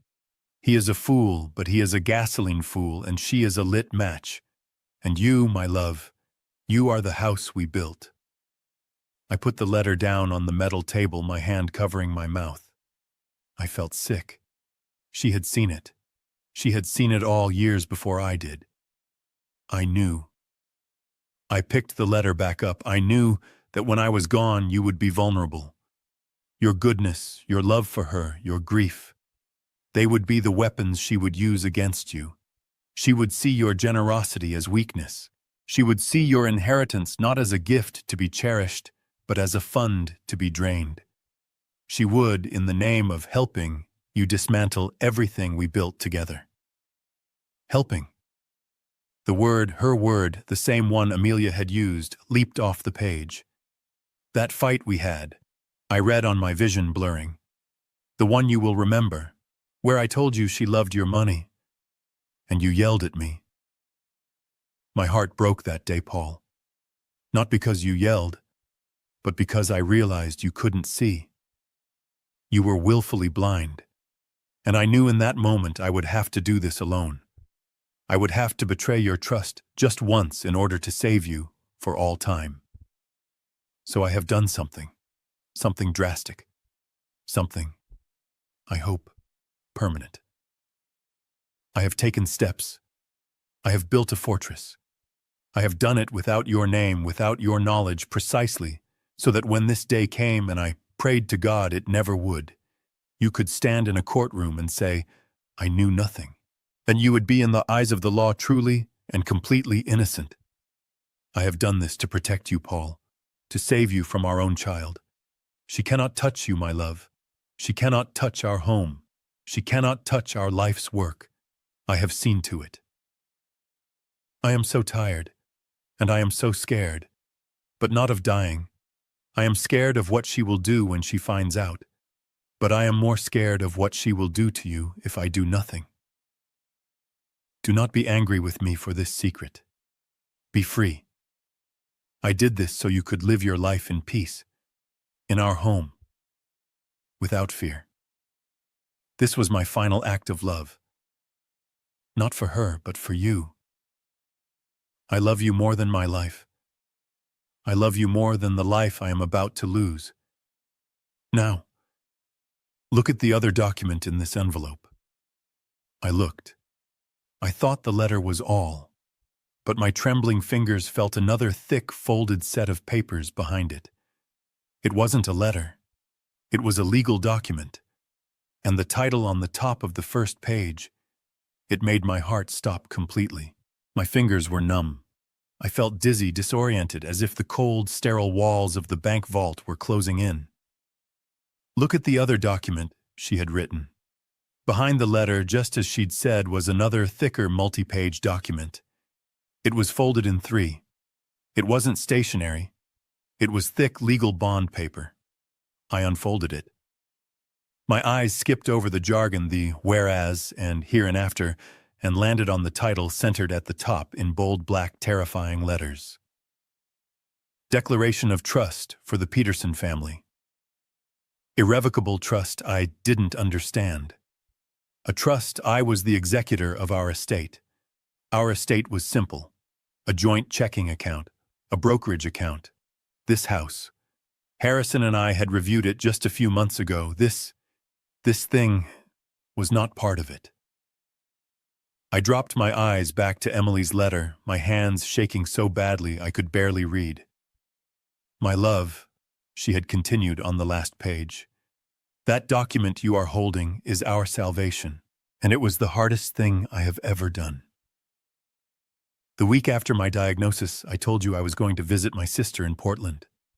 To say goodbye. That was only half a lie. I did see my sister, but the real reason I went was to see her lawyer. You remember my niece Sarah? Her father, my sister's husband, is not just a small-town lawyer. He is one of the top trust and estate specialists in the Pacific Northwest. I sat in his office, Paul, and I told him everything. I told him about Amelia, about Rick, about my fears. And I asked him to help me build a firewall, a legal fortress so high and so strong that not even our own daughter could burn it down. He called it an irrevocable trust. A lockbox, he called it. Over the next 6 months, my love, while I was going to chemotherapy, while I was telling you I was rebalancing our checkbook, I was systematically and legally moving everything. I dropped the letter and grabbed the legal document, my eyes flying across the pages. It was all there. Schedules, addendums, lists. The house, Emily's letter continued as if she was speaking to me from the grave. Our home. I transferred the deed. It is no longer in Paul and Emily Peterson. It is owned outright by the Peterson Family Irrevocable Trust. My heart stopped. the house Amelia was trying to sell. The brokerage account, I read on. All of it. Every stock, every bond, every mutual fund. I liquidated our joint account, and using my power as co-owner, I transferred the full cash balance into a new account, in the name of the trust. Our retirement funds, everything, it is all in the trust. I stumbled back, hitting the wall of the viewing room. $4 million. My entire net worth, my home, my life's work. For the last 6 years, it hadn't been mine. And here is the beauty of it, my love, she wrote. And I could feel the fierce protective intelligence of the woman I had married. Here is the genius of the plan. You are what they call the lifetime beneficiary. That means you get all the income, the dividends, the interest. You will live in our house rent-free for the rest of your life. Nothing will change for you. You will have your income, your home, your life. You are protected. But, and that one word was the kill shot. But you are not the trustee. You are not the grantor. You do not control the principal. You cannot be bullied or tricked or forced by a court to sell the house. You do not have the legal power to do so. You cannot be unduly influenced into giving away the stocks, because you do not own them. The trust owns them. You are legally a protected tenant in your own life. I was reading, but I wasn't breathing. But if I'm not the trustee, who? Emily's final words on the page answered me. A trust must have a trustee, my love, a manager, someone to protect the assets from attack. I knew it couldn't be me. I would be gone. I knew it couldn't be you. You were the one I was trying to protect. And it couldn't be Harrison. Amelia knew him and would fight him. I had to choose someone Amelia would never see coming. Someone she would never suspect. Someone she held in such low regard she wouldn't even think to look at her. I needed someone with unimpeachable character. Someone who loved us. Someone who was smart and meticulous and humble. Someone Paul, like a nurse. I looked at the signature page of the trust document. Grantor Emily Peterson. Beneficiary Paul Peterson. And there, at the bottom, successor trustee Sarah Jenkins. Sarah, my niece in Portland. My sister's daughter. The quiet, sweet girl who had become an oncology nurse. The one Amelia always called the boring cousin. The one she hadn't even invited to her wedding. My wife, in her final brilliant act, had made her the guardian of our entire $4 million estate. Amelia was filing for a conservatorship to sell a house that her cousin in Portland owned. My legs gave out. I sat down on the small, hard chair in that cold, silent room, holding the letters from my wife. I wasn't crying from grief. I was crying from awe. She had done it. From her grave. Emily had just passed me the gun fully loaded, and the hearing was in 3 days. The day of the hearing, the courtroom in the King County Superior Court was cold. It was a sterile, modern room, all light wood and gray carpet, and it felt like the most hostile place on earth. I sat at the defendant's table with Harrison. I wore my best suit, the one I had last worn to my wife's funeral. It felt appropriate. I was here to bury another part of my family. Across the aisle on the petitioner's side sat my daughter. Amelia looked magnificent. She was dressed in a severe dark blue suit, her hair pulled back. She looked like a grieving, responsible daughter forced to make a terrible, heartbreaking choice. Beside her, Rick looked like a nervous poodle fidgeting in a suit that was clearly too expensive for him. They both looked at me not with sadness, but with a cold, impatient confidence. They looked at me like I was already dead. The judge, a no-nonsense woman named Judge Maria Chen, entered. In the matter of the conservatorship of Paul Peterson, she said, her voice echoing in the quiet room. Counsel for the petitioner, you may begin. Amelia's lawyer, a slick, shark-skinned man named Barkley, stood up. Thank you, Your Honor. Your Honor, we are here today for a tragic but necessary reason. We are here to protect a man, a brilliant man, from himself. Barkley began to paint a picture of me. It was a masterpiece of fiction. He described a beloved father, a pillar of the community now lost in the fog of cognitive decline. He spoke of erratic behavior, profound confusion, and a disturbing lack of self-care. Over the past 6 months, Barkley said, his voice dripping with fake sympathy, my client, Mr. Peterson's devoted daughter, has watched in horror as her father has deteriorated. He has forgotten to pay key utilities, leaving him without power for days. A lie.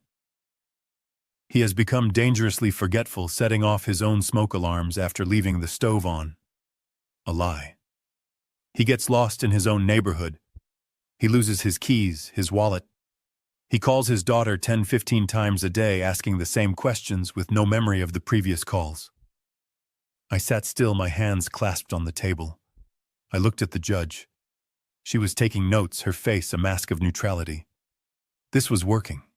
The lies were clean, simple, and believable. These are not in isolation cause for this extreme a measure, Barkley continued. But, Your Honor, we are also here because Mr. Peterson's significant estate, an estate he built over a lifetime, is now at risk. He is susceptible to undue influence. And that is why my client, his daughter, had to step in.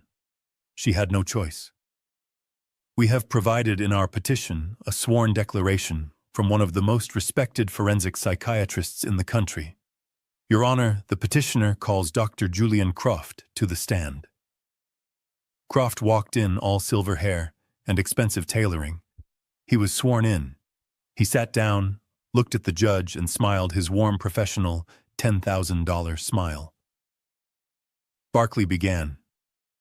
Dr. Croft, did you have occasion to meet with and evaluate the respondent, Mr. Paul Peterson?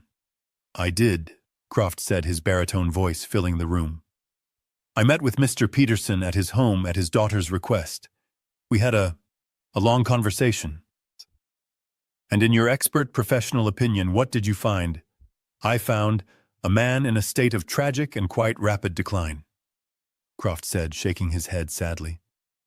Mr. Peterson presents a classic, almost textbook triad of symptoms: severe agitation, clear delusional paranoia, and significant measurable cognitive impairment. I saw Harrison make a note, but I just stared at Croft. The man was a performer. Can you explain that? Barkley asked. Of course, and the agitation was immediate. He was hostile, aggressive, and clearly distressed. He's describing the confused act I put on. And the paranoia, Mr. Peterson is consumed by a delusion that his family is against him. He has a specific fixed belief that his daughter, who is clearly trying to help him, is betraying him. He's also fixated on his late wife, claiming she was a prophet who warned him. This is a common, though tragic, manifestation. He is rewriting his own past to fit his paranoid narrative. And the cognitive decline, doctor, did you test him? I did, Croft said, leaning forward. I administered a standard clock drawing test, a very common tool to assess cognitive function. And what were the results? They were profoundly disturbing, Croft said, looking at the judge with grave seriousness. Instead of drawing a simple functional clock, Mr. Peterson became stuck. He exhibited an extreme obsessive-compulsive fixation. He could not complete the simple task. He instead became lost in drawing the gears. He actually pulled out my drawing, the one I had made. He showed it to the judge. See, he drew the escapement mechanism. This is not the action of a healthy mind, Your Honor. This is perseveration, a classic symptom of frontal lobe damage. He was unable to follow a simple two-step instruction. In my professional opinion, this was it. The kill shot. In my expert opinion, based on my evaluation, my review of the family's anecdotes, and this disturbing test, Mr. Peterson is suffering from early-onset dementia complicated by severe paranoid delusions. He absolutely lacks the capacity to manage his own affairs, financial or medical. He is, to put it plainly, a danger to himself. He requires immediate supervision. Croft finished. The room was silent. He had done it. He had taken my strength, my engineering mind, my precision, and he had twisted it, reframed it, and presented it as a symptom of insanity. Barclay smiled. "Thank you, Doctor. Your witness, Mr. Harrison." Amelia was looking at me, her eyes shining with tears. They were, I realized, tears of triumph. She thought she had won. Rick was already looking at his watch as if he had a boat to catch. I looked at Harrison. He calmly stood up, walked to the podium, and squared his shoulders. "Thank you, Your Honor," Harrison said, his voice calm and steady. "And thank you, Dr. Croft, for that fascinating performance."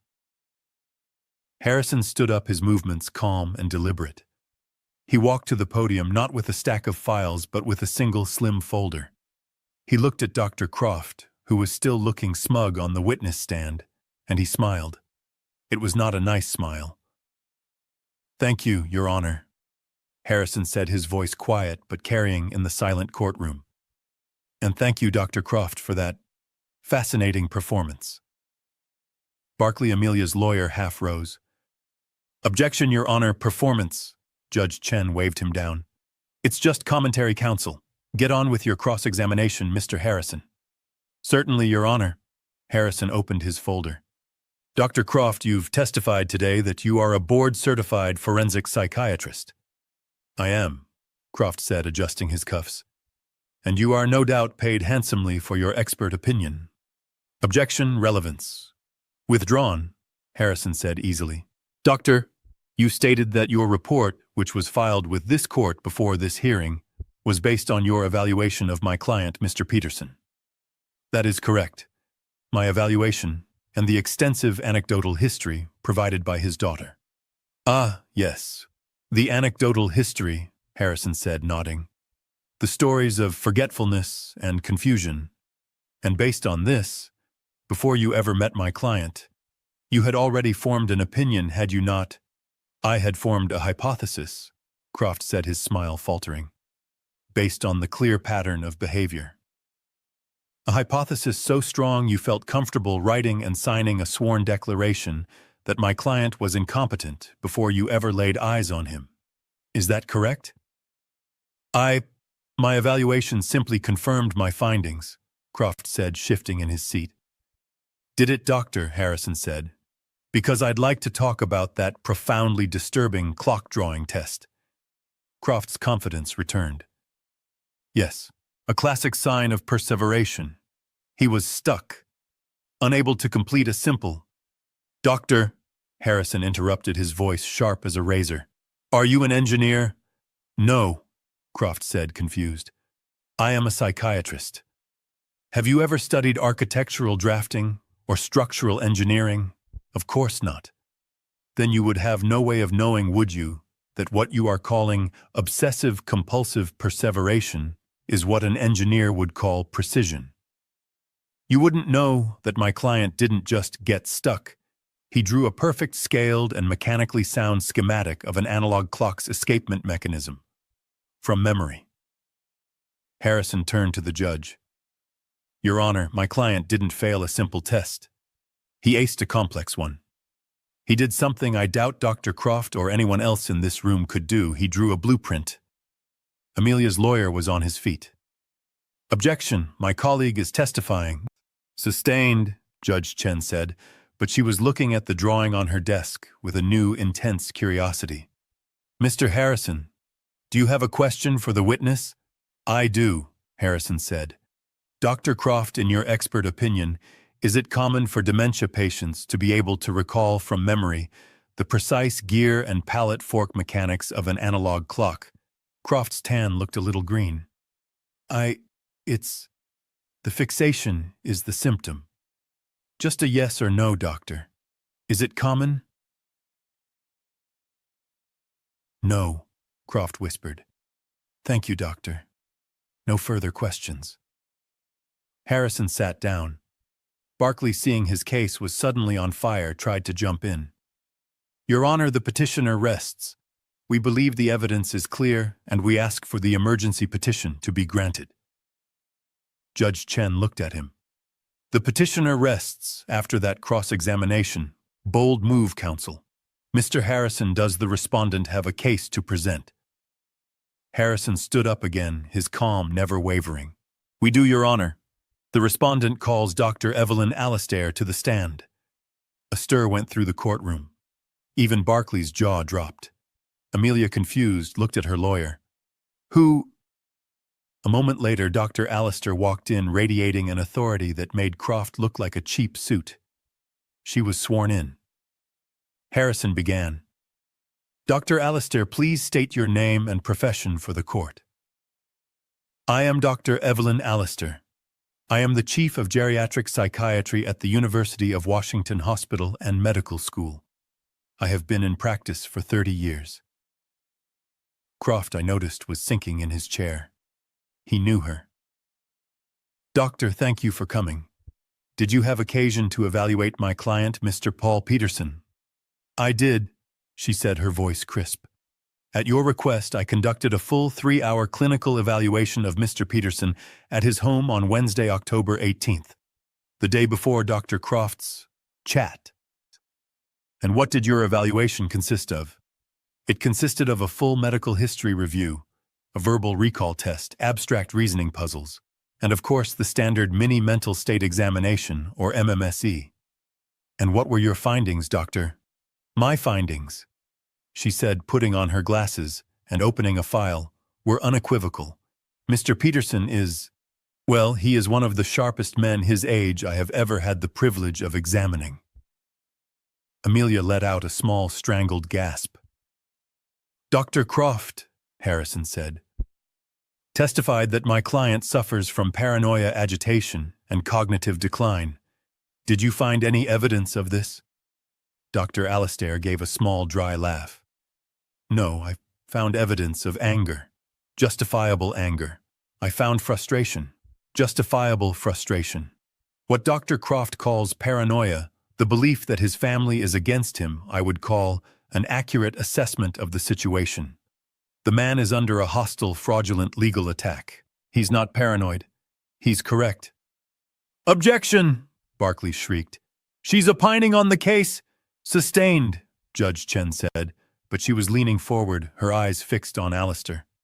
Just stick to your medical findings, doctor. My medical findings, Dr. Alastair continued, are that Mr. Peterson shows 0 signs of dementia, agitation, or cognitive decline. What he does show is a score on the mini mental state examination of, she paused for effect, 30 out of 30. 30, Harrison asked, as if he didn't know. What does that mean for the layman in the room? It means a perfect score, Dr. Alastair said. It means he answered every question perfectly. Recall orientation calculation. It is a score I rarely see, even in patients 20 years younger. This man's mind is a fortress. She then turned with a cold fury to the report filed by Croft. I have also, she said, reviewed the declaration of Dr. Julian Croft, and as an officer of this court, and as the head of my department, I am professionally appalled. His report is, to be blunt, a work of fiction. He has taken my colleagues Mr. Peterson's precision and intelligence and deliberately, maliciously reframed it as obsession and insanity. It is not only unprofessional, it is, in my expert opinion, a clear-cut case of medical malpractice and fraud on this court. The courtroom was dead silent. Dr. Croft was grabbing his briefcase. I am submitting my own 13-page notarized report, Your Honor, Alastair said, handing it to the bailiff, which states unequivocally that Mr. Paul Peterson is not only competent, he is exceptionally competent, and he is quite clearly the victim of a predatory financial attack by his own family. Judge Chen's face was white with rage. She wasn't looking at the lawyers. She was looking at Amelia. Thank you, Doctor, Harrison said, sitting down. No further witnesses, Your Honor. Judge Chen's face was a study in controlled fury. She had just heard Dr. Alastair's testimony, and she was staring at Amelia, not her lawyer, but at my daughter. The air in the courtroom was crackling. Barkley, Amelia's lawyer, looked like he'd been punched. He was shuffling papers, clearly rattled. "Mr. Harrison," Judge Chen said, her voice dangerously quiet. "Does the respondent have anything further, or have we all heard enough?" Harrison stood up slowly. "Your Honor," he said, his voice as calm as a frozen lake, "we have one final piece of evidence. It speaks to the anecdotal history that the petitioner's counsel, Mr. Barkley, was so fond of. It speaks to the help that my client's daughter has been so eager to provide." Barkley, sensing another attack, jumped to his feet. "Objection. Your Honor, what is this? We have What evidence? We've already had the medical testimony." "It's not medical testimony, counsel," Harrison said. "It is, however, a very clear recording.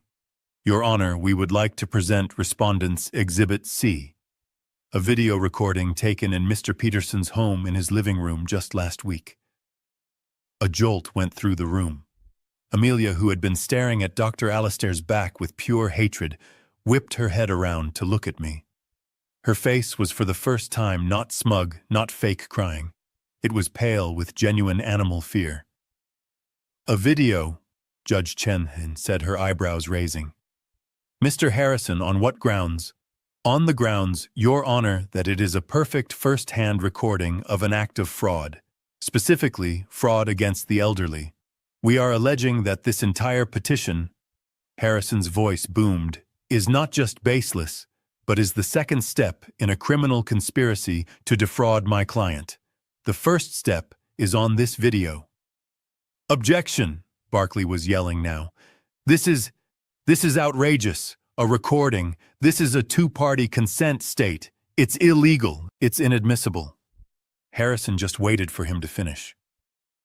"Your Honor," he said, turning back to the judge, "as I am sure you are aware, Washington's two-party consent law has two very clear exceptions. First, it does not apply when there is no reasonable expectation of privacy, such as when one is in the common area of another person's home. And second, and more importantly, it certainly does not apply when one is in the process of committing a felony and attempting to trick a 72-year-old man into signing a durable power of attorney under false pretenses. That, Your Honor, is a felony." Judge Chen's eyes narrowed. "I will be the judge of that, Mr. Harrison. You have this video cued." "We do, Your Honor. The bailiff has the file." "Then proceed." The large monitors in the courtroom, which had been dark, flickered to life. And suddenly, my living room was on display for the entire court. The camera angle was from the mantel. It was perfect. It showed the coffee table, the armchair Amelia had sat in, and me on the sofa. The video was silent for a moment. And then the door opened, and Amelia walked in. "That," Harrison said, his voice narrating, "is the petitioner Amelia Hayes entering my client's home last Tuesday." The courtroom watched. I watched. I saw myself playing the part of the tired, slightly weary old man. I saw my daughter in her expensive clothes sitting down, her leather folio in her lap. "Now, Your Honor," Harrison said, "please listen closely to the audio." We all heard Amelia's voice, bright and fake, echo in the silent courtroom. "Now," she said, "this is nothing to worry about, Dad. It's just some simple tax forms. Standard stuff. It just lets me and Rick talk to your accountant, handle the bills. You know, simplify things." I saw Barkley, the lawyer, flinch. That was not what she had told him. Then the camera zoomed in just as I had on my laptop. It showed the stack of papers. It showed Amelia's left hand, and it showed her perfectly manicured, red-nailed thumb pressing down hard on the top of the page. "There are just a few places you need to sign," her video self said. Then my video self, playing his part, squinted. "Oh my, so many legal words. What does that say up at the top?" The entire courtroom, the judge included, leaned forward. Amelia's voice on the video was tight, annoyed. "It's nothing, Dad. Just legal jargon. Authorization for taxpayer. It's standard." A gasp went through the courtroom. Barkley. Barkley looked like he was going to be physically sick. He was staring at his client, his mouth open, his face as white as a sheet. He had been lied to. He was in this moment realizing he was a party to fraud. And then the key moment. My video self fumbled for the pen. My hand accidentally knocked the stack of papers, and for one perfect high-definition second, her thumb slipped. Harrison paused the video. "Your Honor," he said, his voice like ice, "if you would direct your attention to the title of the document, the one my client's daughter just called a simple tax form." The words were frozen on the screen. Blurry but legible. Durable power of attorney. "Play the rest," Judge Chen said, her voice like granite. Harrison nodded. The video resumed. We watched Amelia's face flash with pure, unfiltered rage. We heard her sharp sigh. "Dad, please, be careful." We watched her slam her thumb back down on the title covering it. "Just sign. Right here." We watched me, Paul, the victim, pick up the pen and with a shaky, confused hand sign the paper. We watched Amelia snatch the document back, her face a mask of triumph. "See, all done. So simple. I'll take care of everything now, Dad. You don't have to worry about a thing." The video went black. The silence in the courtroom was absolute. It was so quiet, I could hear the faint buzz of the fluorescent lights. Amelia was staring at the blank screen, her face colorless. Rick was sweating visibly. And Barkley had sat down. He was just staring at his empty legal pad, a dead man walking. Judge Chen, who was no longer white with rage. She was red. A deep, dark, terrifying red was creeping up her neck. She took off her glasses. She cleaned them slowly. She put them back on. She looked at Amelia, and her voice when she spoke was not a judge's. It was the voice of a woman who had just seen pure, unadulterated evil. "Mr. Barkley," she said, her voice shaking with quiet fury, "do you have an explanation?" Barkley stood up, his knees shaking. Your Honor, I have never seen this. I was not aware." "You were not aware," Judge Chen repeated, "that your client was committing a felony in order to build the anecdotal evidence for the case you just presented to me. You were not aware that this entire petition, this entire proceeding, is based on a lie so profound it is frankly staggering." Harrison stood. "Your Honor," he said, "the respondent moves for immediate dismissal of the petition with prejudice. And Your Honor, we are not finished."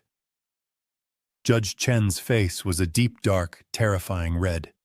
She looked at Amelia, and her voice when she spoke was not a judge's. It was the voice of a woman who had just seen pure, unadulterated evil. "Mr. Barkley," she said, her voice shaking with quiet fury, "do you have an explanation?" Barkley stood up, his knees visibly shaking. Your Honor, I have never seen this. I was not aware. My client assured me." "Your client," Judge Chen snapped, her voice now like a whip crack in the silent room. "Your client, Mr. Barkley, is a liar, and you, sir, are either a fool or a co-conspirator. You have stood in this courtroom as an officer of this court, and you have presented a case based on this performance. You have presented fraudulent coached testimony from a charlatan. You have presented a fraudulent petition based on a felony." "Your Honor, I must object," Barkley pleaded, his voice squeaking. "Objection, objection to what, counsel?" the judge roared, finally losing her composure. "To the truth, to the video, to the fact that you have wasted this court's time with a proceeding that is not just baseless, but is in itself an act of profound criminal malice." She stood up. The entire courtroom flinched. The petition for the conservatorship of Paul Peterson is hereby denied, dismissed with extreme prejudice. This matter is closed. It cannot be refiled. It cannot be revisited. It is over." She pointed a trembling finger at Amelia.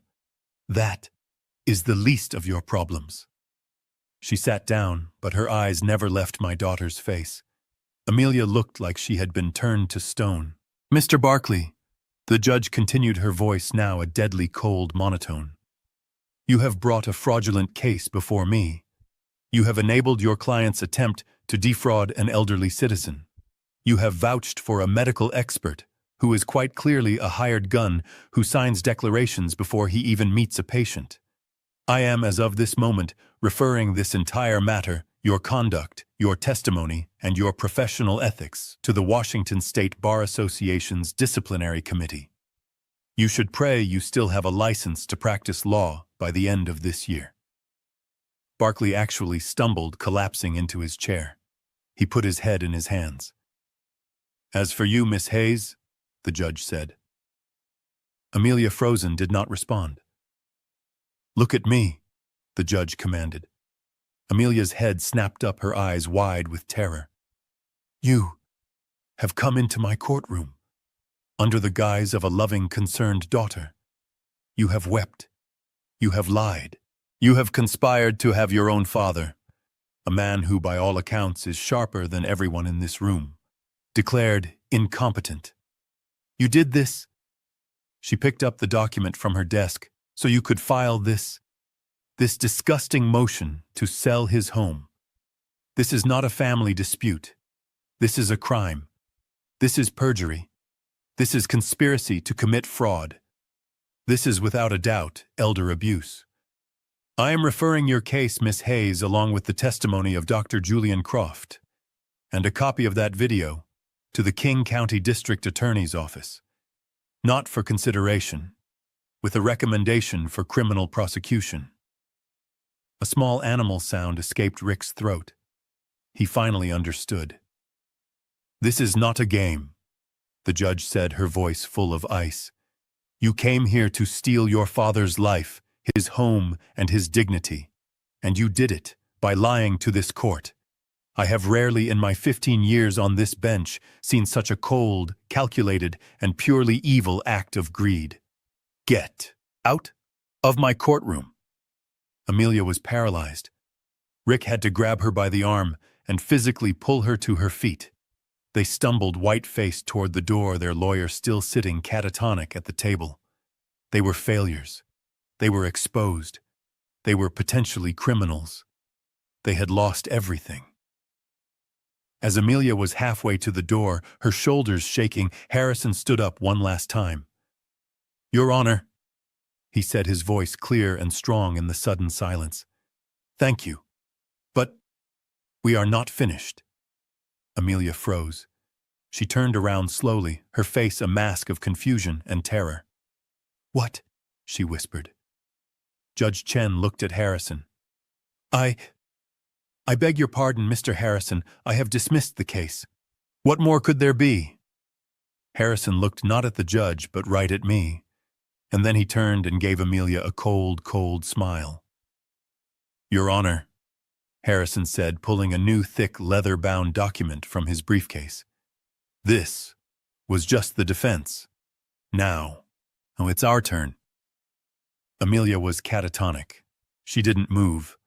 Rick, his face a sickly shade of gray, had to physically grab her by the elbow and drag her toward the courtroom exit. He was muttering, "The D.A., Amelia." She said, "The district attorney. Oh my God." They stumbled through the heavy wooden doors into the hallway. I saw Barkley, their lawyer, just put his head in his hands, a broken man. The courtroom doors swished shut behind them, cutting off the sound, leaving them in the suddenly quiet, marble-floored hallway. They were alone, or so they thought. Amelia ripped her arm out of Rick's grasp. "Shut up," she hissed at him, her voice a raw, broken whisper. "Just shut your stupid mouth." She was leaning against the wall, breathing hard, her eyes wild with a mixture of terror and undiluted hatred. Her perfect, composed mask was shattered. This was the real Amelia, a cornered, rabid animal. What? What do we do? Rick whimpered, wiping his sweaty face with his hand. The boat. Amelia, the deposit is gone and jail. She said jail. I don't know. Amelia began, her voice cracking. He recorded me. That's correct. Harrison's voice said, clean and cold. Amelia and Rick froze. They spun around. Harrison and I hadn't stayed in the courtroom to celebrate. We had followed them out, and we were now standing between them and the elevators, blocking their only escape. Amelia stared at us. Her face, which had been pale with shock, was now mottling with a new dark rage. You, she spat at me. You did this, you bastard, you've ruined me. She actually lunged at me. Rick, in a single moment of useful action, grabbed her around the waist, pulling her back. Amelia, no, not here. That's good advice, Rick, Harrison said, adjusting his tie. He didn't even look ruffled. He was looking at his watch. It's 11:30. We have a lunch reservation. Get out of our way. Amelia shrieked, her voice echoing in the hall. Haven't you done enough? It's over. The judge said it's over. I took a step forward. Rick flinched. Amelia just glared, her chest heaving. I looked at my daughter. The person I had raised, the person I had loved. She was a stranger. A venomous, empty stranger. The judge, I said, my voice quiet, but it cut through her hysteria like a knife. The judge dismissed your case, Amelia. The one you filed to have me declared insane. That's over. That, Harrison added with a cold, precise smile, was just the defense. Amelia's wild eyes darted between us. She didn't understand. What are you talking about? What more could you do? I stepped closer, close enough that she couldn't look away. I looked at this child who had tried to steal my home, my mind, and my life, all to buy a boat. You came at me with lies, I said, my voice low and steady, and we defeated you with the truth. That's what you just lost, Amelia. Your attack. Now. I let the word hang in the silent hallway. We're not finished, I said. Not by a long shot. Now, it's our turn. Amelia's face, which had been pale with shock, was now mottling with a new dark rage. She was cornered, defeated, and exposed, and she turned all of that venom on me. You, she shrieked, her voice echoing in the marble hallway. She actually lunged at me, but Rick, in a single moment of useful action, grabbed her around the waist, pulling her back. You did this, you cruel, evil old man. You recorded me, you tricked me, you've ruined everything. I hate you. That's good advice, Rick, Harrison said, adjusting his tie. He didn't even look ruffled. He was looking at his watch. It's 11:30. We have a lunch reservation. Get out of our way, Amelia shrieked. Haven't you done enough? It's over. The judge said it's over. I took a step forward. Rick flinched. Amelia just glared, her chest heaving.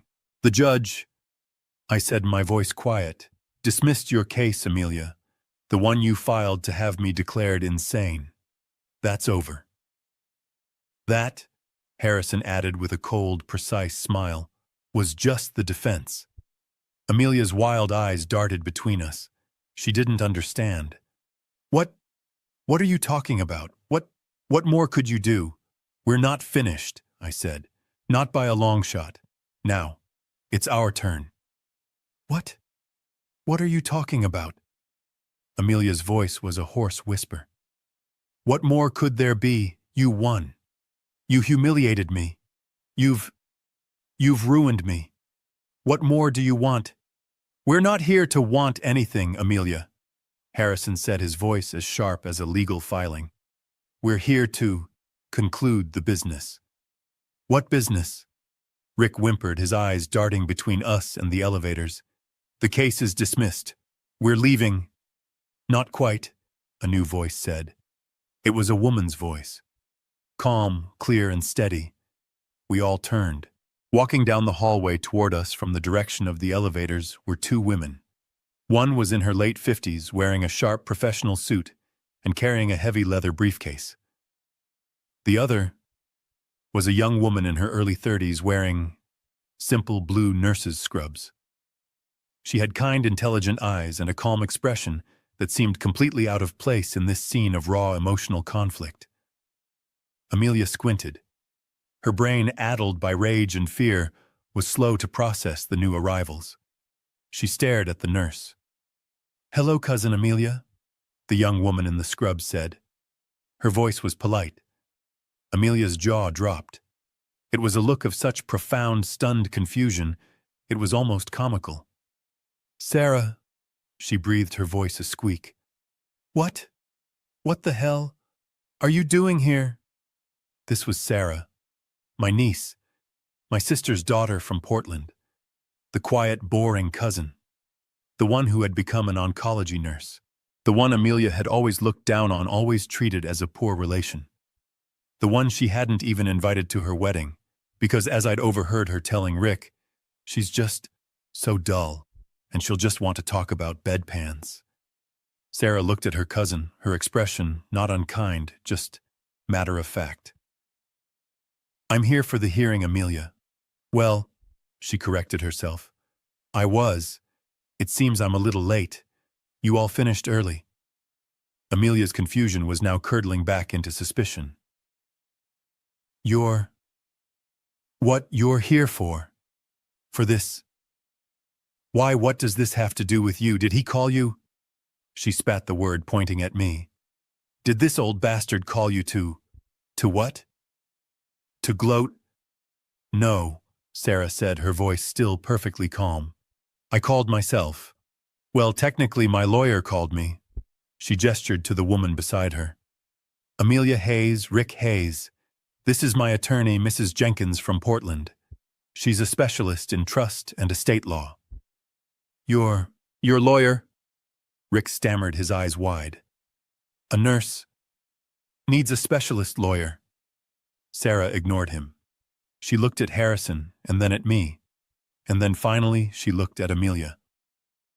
"I'm not here as a nurse, Amelia," Sarah said. "And I'm not here as your cousin. I am here as the acting successor trustee of the Peterson Family Irrevocable Trust." Amelia just stared. The words were English, but they had no meaning for her. What the Peterson? What trust? What are you talking about?" Sarah turned to me and her eyes softened for the first time. "Uncle Paul, she said. Aunt Emily. She was a very, very smart woman. She set this up 6 years ago, just after her diagnosis. She appointed me as the trustee.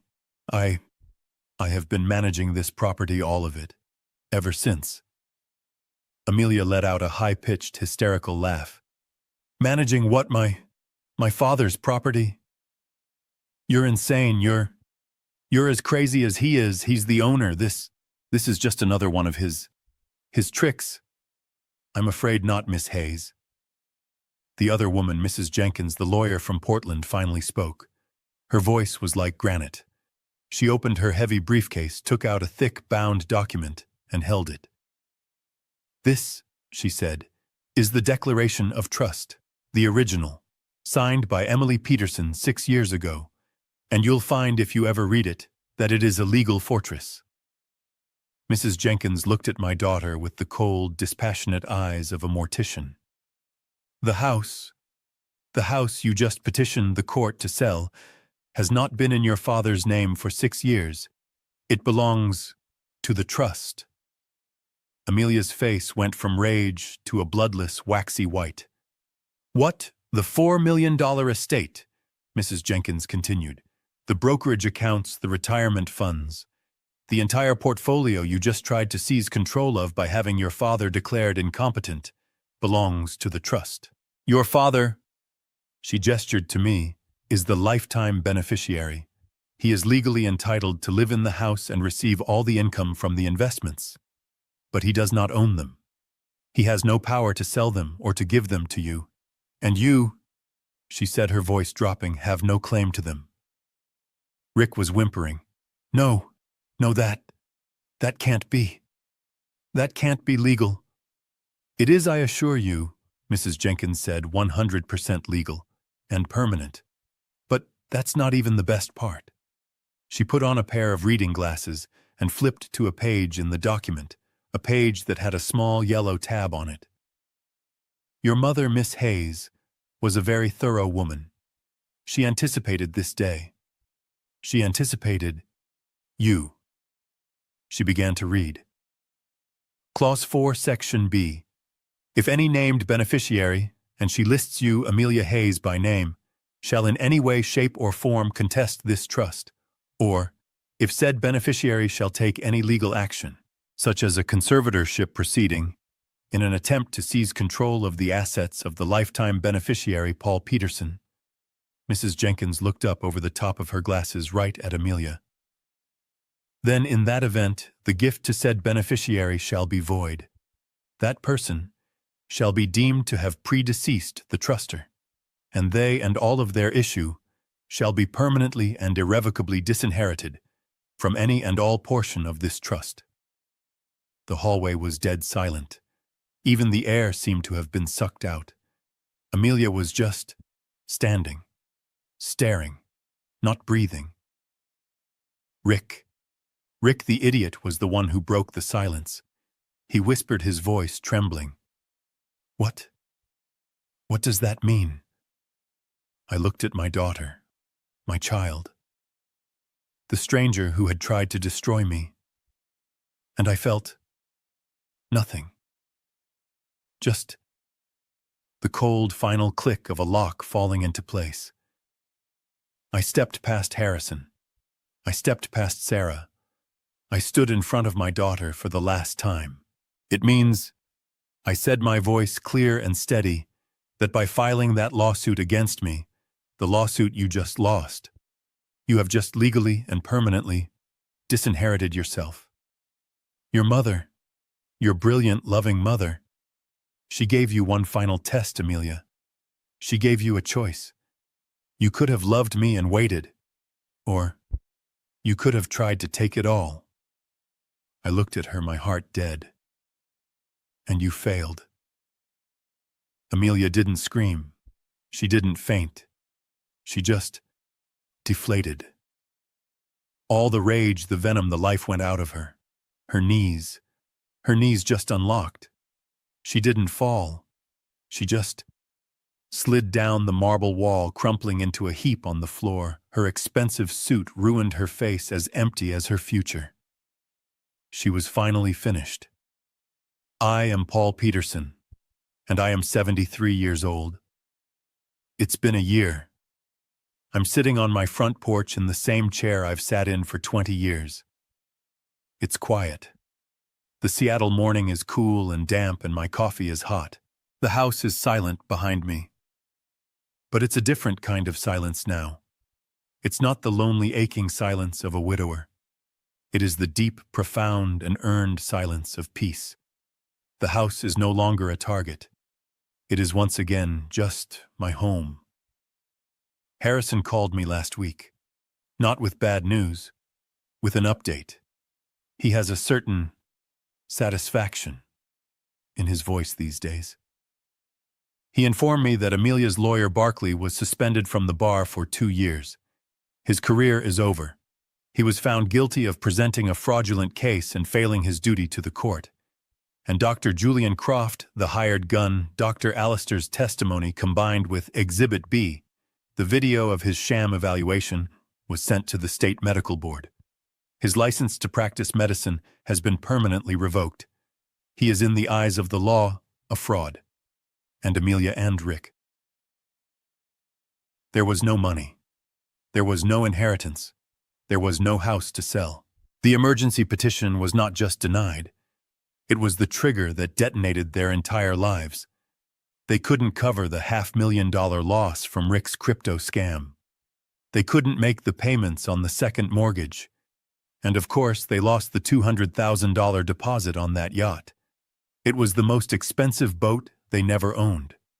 Harrison informed me they filed for Chapter 7 bankruptcy, a total liquidation. They lost everything. The sprawling house in Medina, the one I had helped them buy, was foreclosed on by the bank. The luxury cars were repossessed. They lost it all, because they tried to take it all. They tried to burn down my life to warm their hands, and they were in the end consumed by the fire they started. I have not heard from them. I do not know where they are. And I have found to my own surprise that I do not care. My niece Sarah came up from Portland to visit me last weekend. She came in her nurse's scrubs straight from a shift, just like she did that day in the hallway.